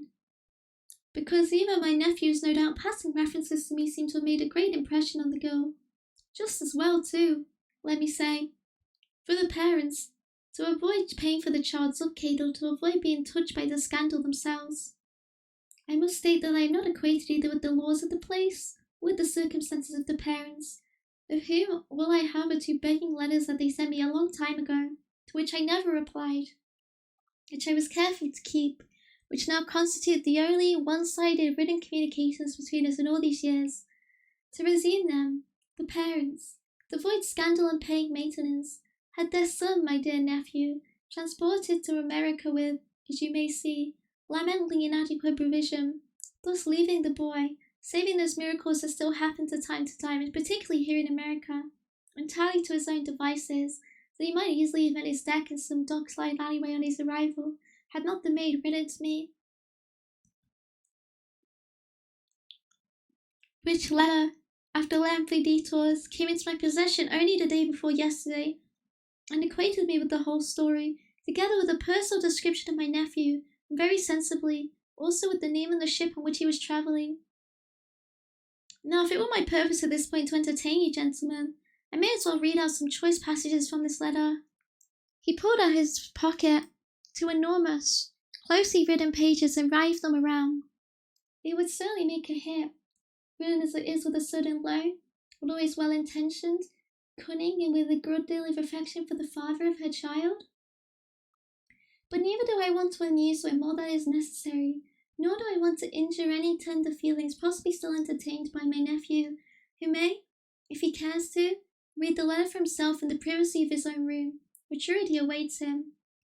Actually, Carl had no feelings for the girl, in the crush of an ever-receding past. She was sitting in the kitchen, with one elbow propped onto the kitchen dresser. She would look at him when he went into the kitchen for a glass of water for his father, or to do an errand for his mother. Sometimes she would be sitting in a strange position by the dresser, writing a letter, and drawing inspiration from Carl's face. Sometimes she would be covering her eyes with her hand, and then it was impossible to speak to her. Sometimes she would be kneeling in her room off the kitchen, praying to a wooden cross, and Carl would shyly watch her through the open door as he passed. Sometimes she'd be rushing round the kitchen and spin around, laughing like a witch wherever Carl got in her way. Sometimes she would shut the kitchen door when Carl came in, and hold the doorknob in her hand until he asked her to let her out. Sometimes she would bring him things she hadn't asked for and silently press them into his hands. Once, though, she said, "Carl," and led him, still astonished at the unexpected address, sighing and grimacing into her little room, and bolted it. Then she almost throttled him in an embrace, and while asking him to undress her, she actually undressed him and laid him in her bed, as though she wanted to keep him all to herself from now on, and stroke him and look after him until the end of the world. "Carl, oh my Carl," she said, as though she could keep him all to herself from now on. So she could see him. I wanted to confirm her possession of him. Whereas he couldn't see anything at all, I felt uncomfortable in the warm bedding which she seemed to have piled up expressly for his sake, and she lay down beside him and asked to see some secret or other, but he was unable to tell her any, and then she was angry with him or pretended to be angry, he wasn't sure which, and shook him. And then she listened to the beating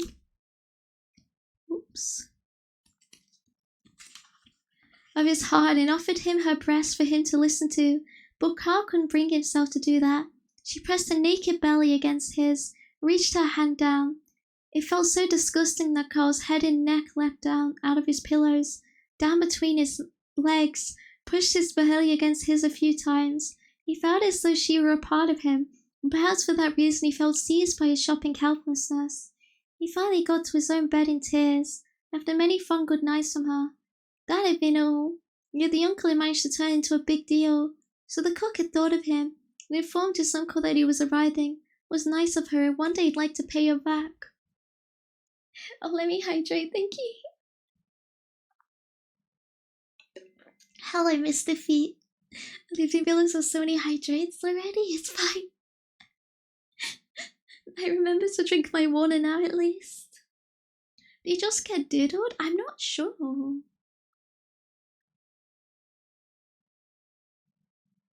I think he did. I think the maid raped him. Yeah. Water impair your QBs. Am I a Tamagotchi? Is he crying because he wanted to say? Doesn't sound like it. Cause he I don't know. It seems like he wanted to get away from her. Let me hydrate.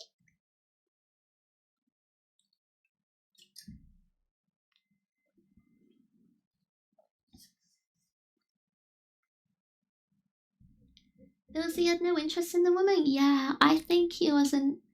I think he wanted to get away. And no, said the Senator? I want to hear from you loud and clear, whether I am your uncle or not. You are my uncle, said Carl, and kissed his hand, and was kissed on the forehead in return. I'm very glad I've met you, but you're mistaken if you think my parents only say bad things about you. But there are a few other mistakes in what you said. I mean, not everything happened the way you described it, but it's difficult for you to tell from such a difference. Anyway, I don't think it matters if the gentleman here had been given an account that's inaccurate in a few points of detail about something that doesn't really concern them. Well spoken, said the Senator? Maybe Senator, and took Carl over to a visibly emotional captive and said, Haven't I got a splendid fellow for a nephew? The captain said, with a brow of the kind that only comes with military training, I am delighted to have met your nephew, Senator. I'm particularly honored that my ship afforded the setting for such a reunion. But your crossing in the steerage must have been very uncomfortable. You never knew who you've got down there. Once, for instance, the firstborn son of the highest Hungarian magnate, I forget his name and purpose of his voyage, travelled in our steerage. I only got to hear about it much later. Now we do everything in our power to make the voyage as pleasant as possible for steerage passengers, far more than American counterparts, for example, do. We still haven't been able to make a voyage in those conditions a pleasure. It did me no harm, said Carl. It did him no harm, repeated the senator, with a loud laugh. Only I'm afraid I may have lost my suitcase.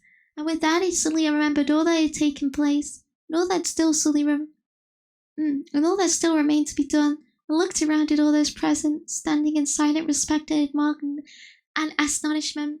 None of them had moved, and were all looking at him. Only in the port officials, inasmuch as their stern and self-satisfied faces told one anything, could one see regret that they had come in such an unsuitable time. The risk which they had laid out in front of them was probably more important to them than anything that had happened, and that had might yet happen in this room. The first man, after the captain, to express his pleasure was extraordinary the stoker. Hearty congratulations, he said, and shook Carl by the hand, also wanted to show something like admiration. But when he approached the senator with the same words, the latter took a step back, so the stoker had taken things too far, and he stopped right away. But the others saw what had to be done, and they crowded round Carl and the senator. Even Struble offered Carl his congratulations in the confusion, which he accepted with thanks. When things had settled down again, the last were appeared with the port officials who said 2 words in English and made a ridiculous impression. To make the most of such a pleasant occasion, the senator went on to describe, for the benefit of himself and everything else present, various other lesser moments, which weren't only tolerated but listened to with interest.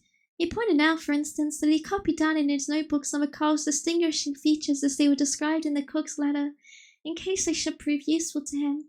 During the stoker's intolerable tirade, he had taken out this notebook for no other purpose than to amuse himself, and for fun tried to match the cook's less than friendly accurate descriptions with Carl's actual appearance.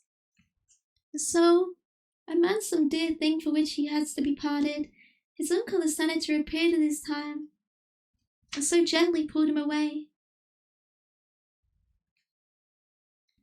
Oh my god, I skipped a page, I was so confused. And so a man finds his nephew, he concluded, is so expecting a third round of congratulations.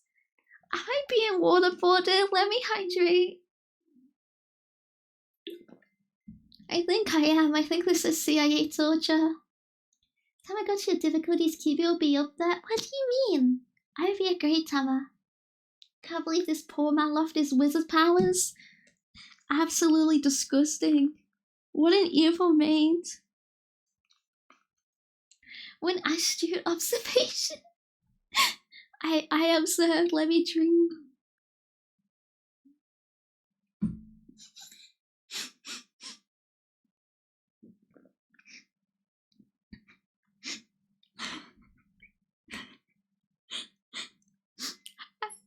I almost spit my water all over the keyboard at the words, "Are you another piss fiend?"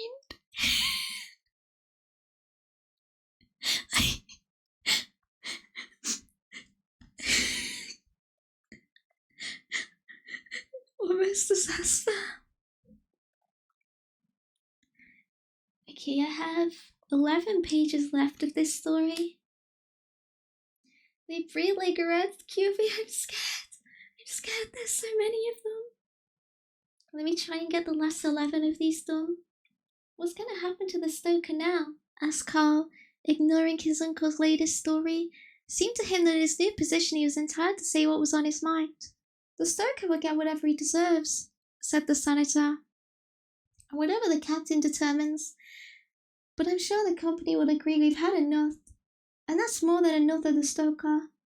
But that's not the point. It's a question of justice, said Carl. He was standing between the captain and his uncle, perhaps influenced by that position. He thought the decision lay in his hands. But the stoker seemed to have given up hope. He kept his hands half tucked into his belt, which his excited movements had brought into a full view along with a striped shirt. That didn't trouble him in the least. He had made his complaint. Let them see what rags he wore on his back, and then let them carry him off. He thought the servant and Shubal, the 2 loneliest persons present, should do him that final service. Then Shubal would have peace and quiet, no one to drive him to the brink of despair. As the chief cashier had said, the captain would be able to engage a crew of Romanians, everyone would speak Romanian, and maybe everything would go better. There'll be no more Spoker to speechify in the office. Only his last tirade might live on fondly in their memories because, as the senator had stated, it had led indirectly to the recognition of his nephew. That very nephew had tried to help him several times before that, so he didn't owe him everything for his help in having made him recognized. It never occurred to the Stoker to ask anything more of him now. Anyway, Senator's nephew he might be, but he wasn't a captain, and it was the captain who would be having the final say in the affair. So the Stoker wasn't really trying to catch Carl's eye, only, in a room filled with his enemies, there was nowhere else for him to look. Don't misunderstand the situation, said the senator to Carl. It may be a question of justice, but at the same time it's a matter of discipline. In either case, and especially the latter, it's for the captain to decide. That's right, muttered the Stoker. Anyone who heard it and understood smiled tightly. Moreover, we have kept the captain from his business for long enough, which would be particularly onerous at the moment of arrival in New York. It's high time he left the ship, lest a completely unnecessary intervention may turn this trifling squabble between a couple of engineers into a major incident. I fully understand your behavior, dear nephew. That's precisely what gives me the right to lead you swiftly from this place. I'll have them get a boat ready for you right away, said the captain, astonishing Carl by not offering the slightest objection to the uncle's self-depreciating words. The chief cashier hurried over to the desk and telephoned the captain's order to the boatswain. Time is pressing, Carl said to himself. Without offending them all, there's nothing I can do. I can't leave my uncle who's only just found me. The captain is being polite, but really nothing more. When it's a matter of discipline, his kindness will come to an end. I'm sure uncle was right about that. I don't want to talk to Shiabo. I'm even sorry I shook hands with him, and everyone else here is just chaff. So thinking, he walked slowly to the Stoker, pulled his right hand out of his belt, and held it playfully in his own. Why don't you say anything? He asked.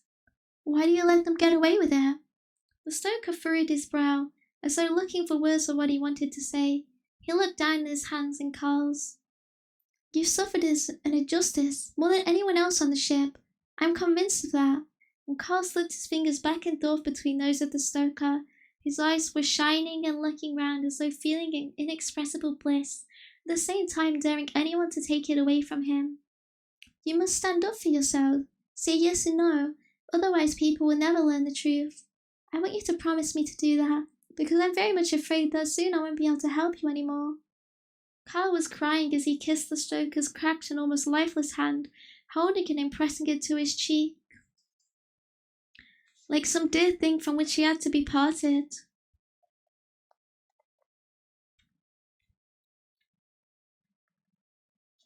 What?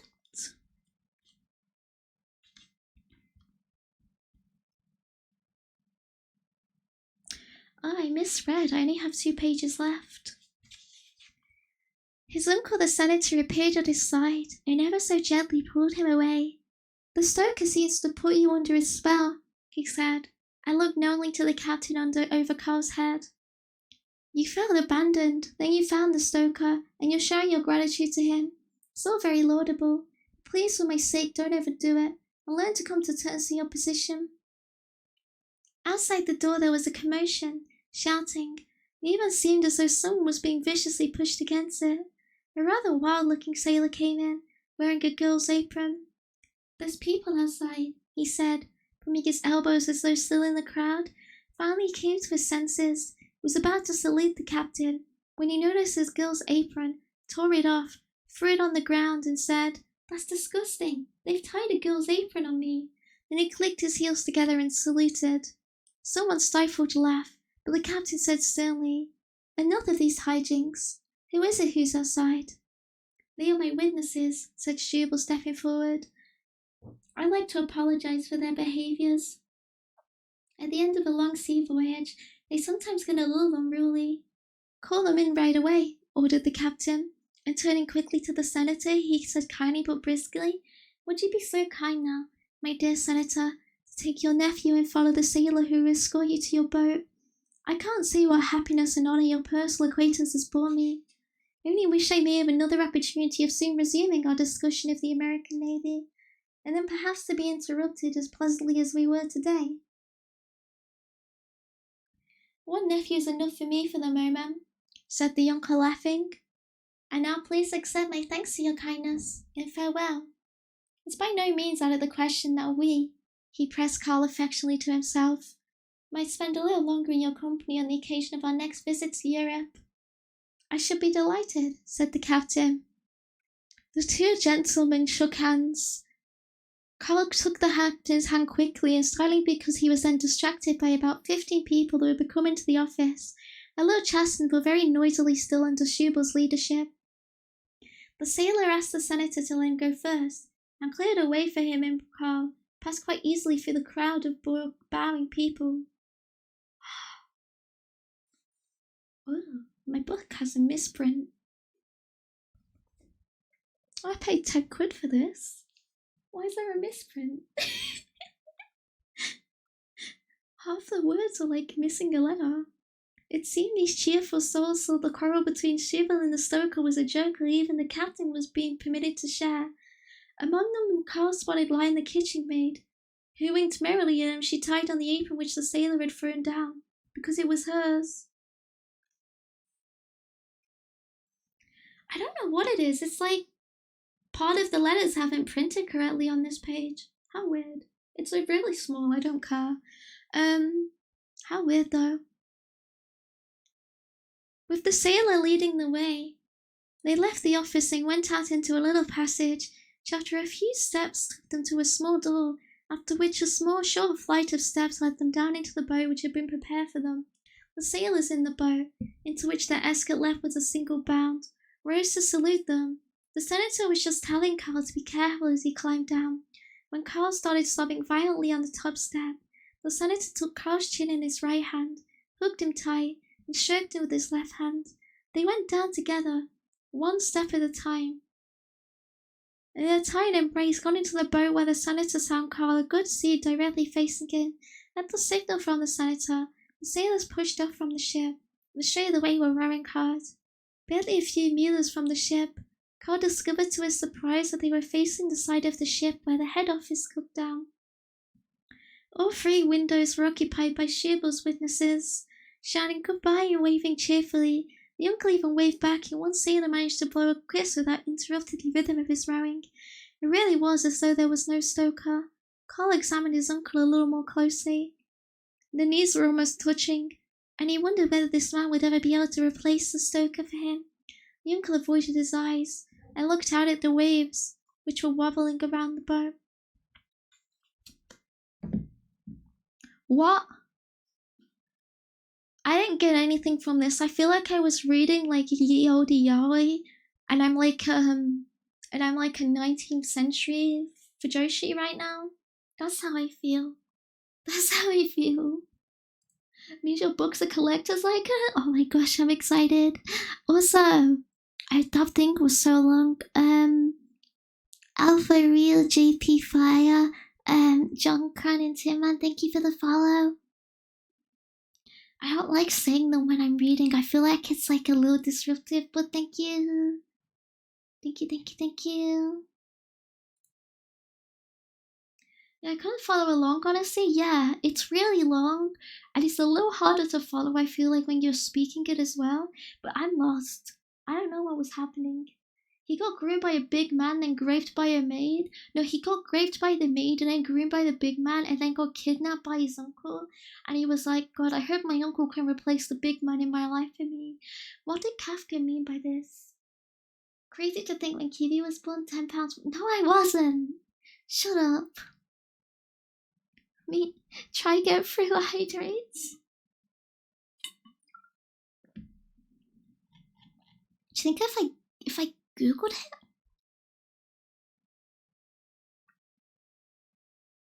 Okay, the Stoker Kafka. What does it mean?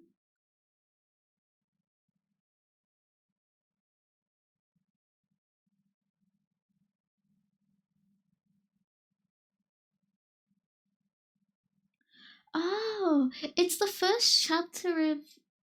Oh shit, it was the first chapter of a novel that he never finished, okay. That's why it makes no sense on its own. Wow. it all adds up now. Yeah, sometimes a cigar is just a cigar, I guess. The chapter makes no sense and I just have to accept it. Man meets man, man loses suitcase, man goes on boat. Yeah. Kawaii, thank you for the follow. Yeah, the suitcase leading to the stoker was weird, and then the uncle came in, and I was like, okay, I don't even know what's going on anymore. I don't even know. All I got was like xenophobia, and like the guy didn't like Romanians. Oh, hi, Tim man. I'm confused at what the book was talking about because I literally just woke up like 10 minutes ago.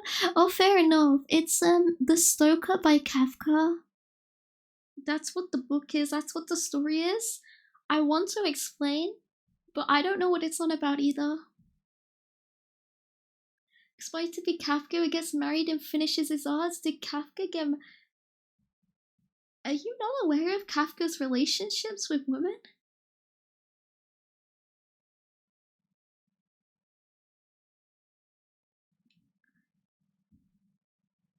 He never got married, and he was a little bit of a bachelor, and he used to like write about how sad he was a lot.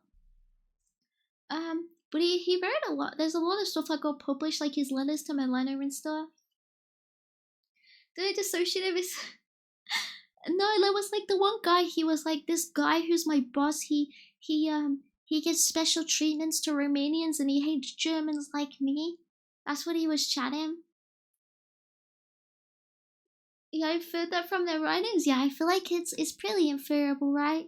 You can infer that guy was not a big fan of the ladies. The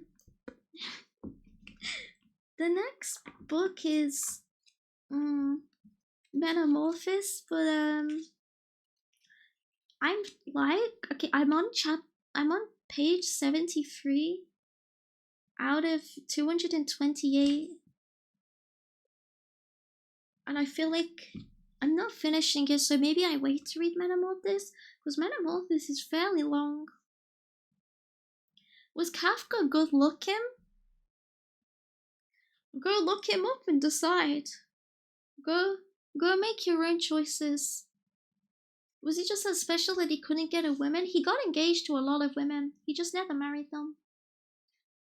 Take care of your voice, don't do that again. I won't. I'll take care of it, I swear. I swear I will. I'm just thinking as well. It's like 2 more short stories.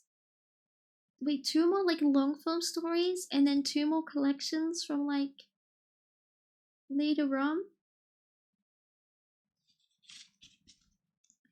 And then there's the entire appendix. Which are all his a little bit from all his journals and stuff. Nothing good from his journals in there, though. But technically it's like a lot less. So I have a repeat of the don't call the pla.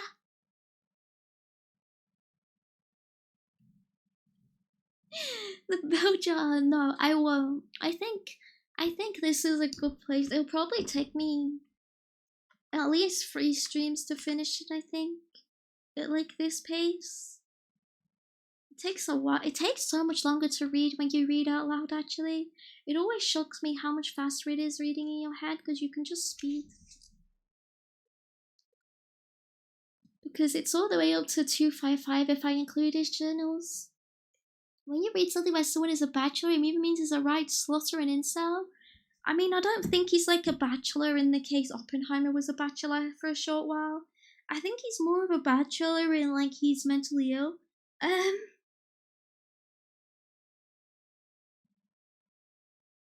Like that, right? I think I'm gonna head back tonight in the middle of the night. Good night, Tim man. Bye bye. Kafka looks like a creature. He just looks like a little guy.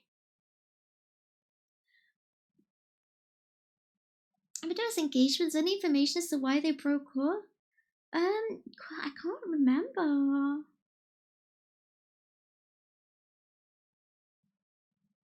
Probably on his Wikipedia page, honestly, if I look. Yeah, Kafka was a womanizer apparently, and he kept going to brothels. So he kept visiting brothels for most of his life, and he shagged lots of women, and he was a womanizer, and he was scared of being bad in bed. Bad in bed. That's what Wikipedia says. Yeah, he was a right slut. What a slag! He's slaggier than I thought, than I remembered.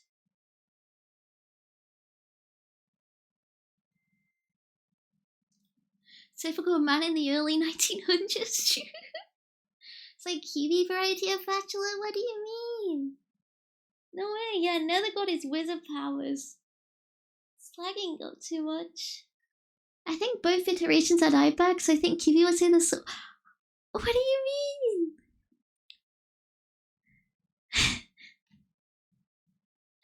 Pathetic. Yeah, he paid for it.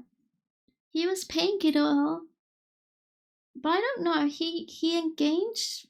I think he engaged Milena.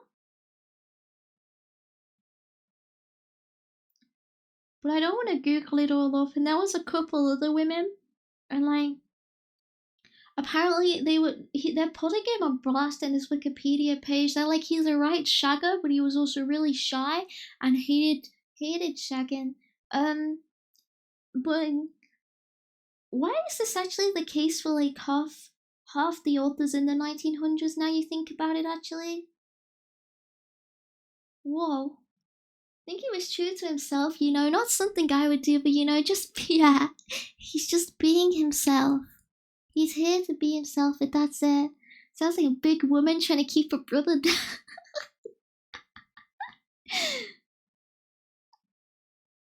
That's why so many writers died in poverty, because they're spending all their royalties on Molly Mouthy. I think it's that they're mentally ill, but like you can do that too. Have you ever seen a popular classic writer who didn't have any hint of mental illness? Because I haven't. Somebody's looking mentally ill in some way in these. He just wanted to shag some wild American Indian, and he never could because he was stuck in Prague. It's actually grim. Grim life fated to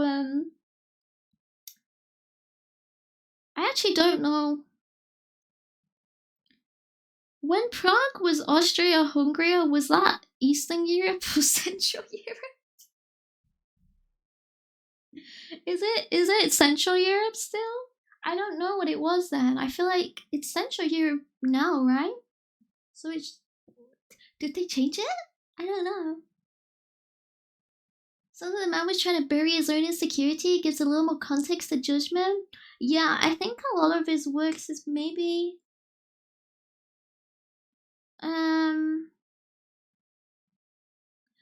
maybe like a little what's the word? I think they're very influenced by the events in his life, probably, right? That's the only way I can interpret them. I think so. I think a lot of what he writes can be a little autobiographical, especially when you read his journals. I read his journals, but I don't remember anything from anything I read from him anymore. And his journals were a pretty good insight into how he writes and like maybe like the influences on him.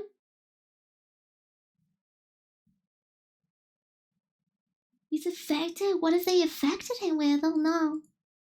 Oh no, no, no.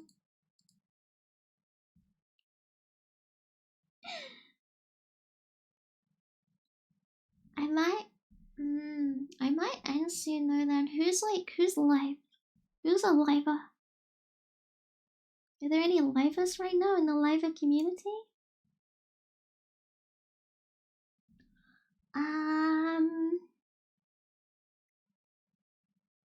Gonna get a scran. I actually really badly need to eat. I'm so hungry. I'm really hungry. I must eat. I must eat. I need to eat.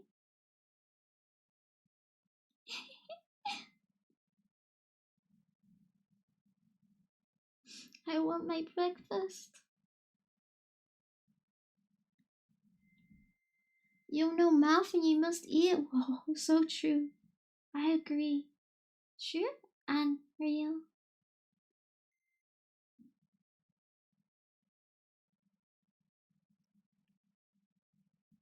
Let me hydrate, thank you. On my list is just Mary Misaki, you know? Yeah, Alpha is sleeping. I feel like I shouldn't read into people who are gonna talk loud. Maybe I check the ASMR category. I'm a little, it feels a little rude. Go starving wretch. I'm not a starving child. I'm gonna cook myself food. For me. For me, okay? All for me. These VTubers in the ASMR category have absolutely massive breasts. I don't know if I'm being rude by like noticing this, but like I'm seeing. Wait, I can't help but see it, right? They're right there. They're right there in front of my eyes. They're so big. Someone drew the breast. True. American Minute says struggling streamer Valorant is streaming. Oh, true. Let me raid into Valorant. They need it. They need the boost. I think it's very important to them.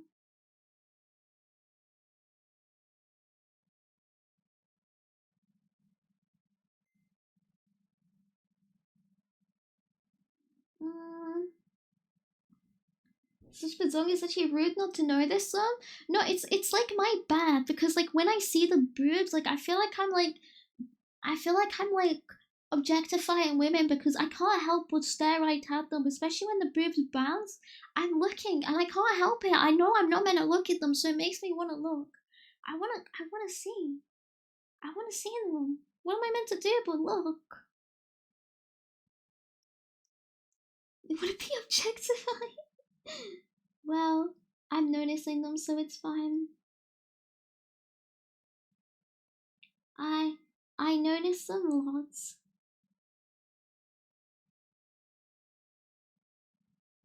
Live off the male grapes. It would be weird to remind them that they may be full, but they are not full of justice. Hopefully one day they can be justice. Yeah, I'm the noticer. I'm noticing breasts. Avert your gaze, sister. I can't. Let me ask them personally. Women, would you want me to look away from your huge breasts when they're in front of my eyes? It's like not my fault. I got used to it. Like when women are like taller than you, right? And your eyesight is right at their chest area, you like when you walk around, all you see is like breasts in front of your eyes. This is like this is like so like in life, you forget that sometimes breasts aren't everywhere, you know? Yeah, what a problem. They want the objectification where you decide women's survivors? Oh, absolutely not. I'm gonna start objectifying women. I remember in middle school I was looking at this girl's necklace and she thought I was. I can see the mistake there. Would be a problem, especially if there's Fujo friends of yours. There have been some massive breasts in my eye view in my life. In my time alive. Short King, stay with me.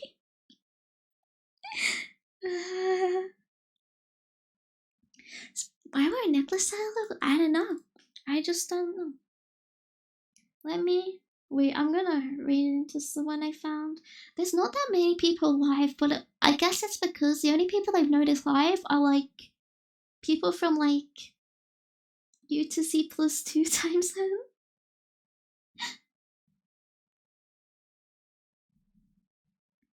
That's like that. Bell. The same thing as Belba. I feel like Belbocals don't do that, right? I don't think they do. I've never seen them do that. Okay, let me click raid. Okie dokie. Okie dokie dokie. Let me click raid so I can start eating before like the mic starts like picking up my tummy because I'm really scared. I'm full of fear. But you know what I should do too? I forgot to wait. I muted too fast. Let me show.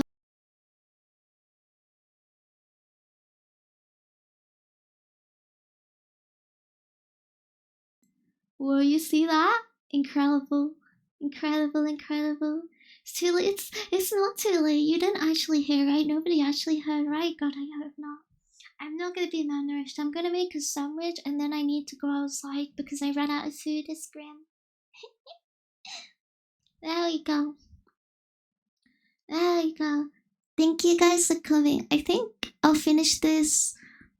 Not really soon because if I speak like quietly for ages, it can be a little more stressful on my voice. But like it's more stressful. I can't do it for a long time, so maybe like not like um mm, maybe next week or something. I don't know. Well, I'm yawning because I type really loud and I didn't want to have to type quietly for the mic. Let me hydrate. Thank you. Not in a year or two. Okay, odds of you guys. Good morning, guys. Bye bye, sir. Bye bye, Uri. Bye bye, Thomas. Bye bye, Walter. Bye bye, Mappa. Bye bye, um, um, um, um. Bye bye, Timon. Bye bye, everyone. Me. I'm so brainish trying to formulate. I have a schedule. I swear. I swear.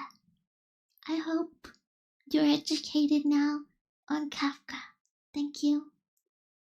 Thanks, ladies. Thank you guys for coming. Take care. I'll have the best scran. I'm so freaking hungry. I'm gonna scran so hard. Bye bye.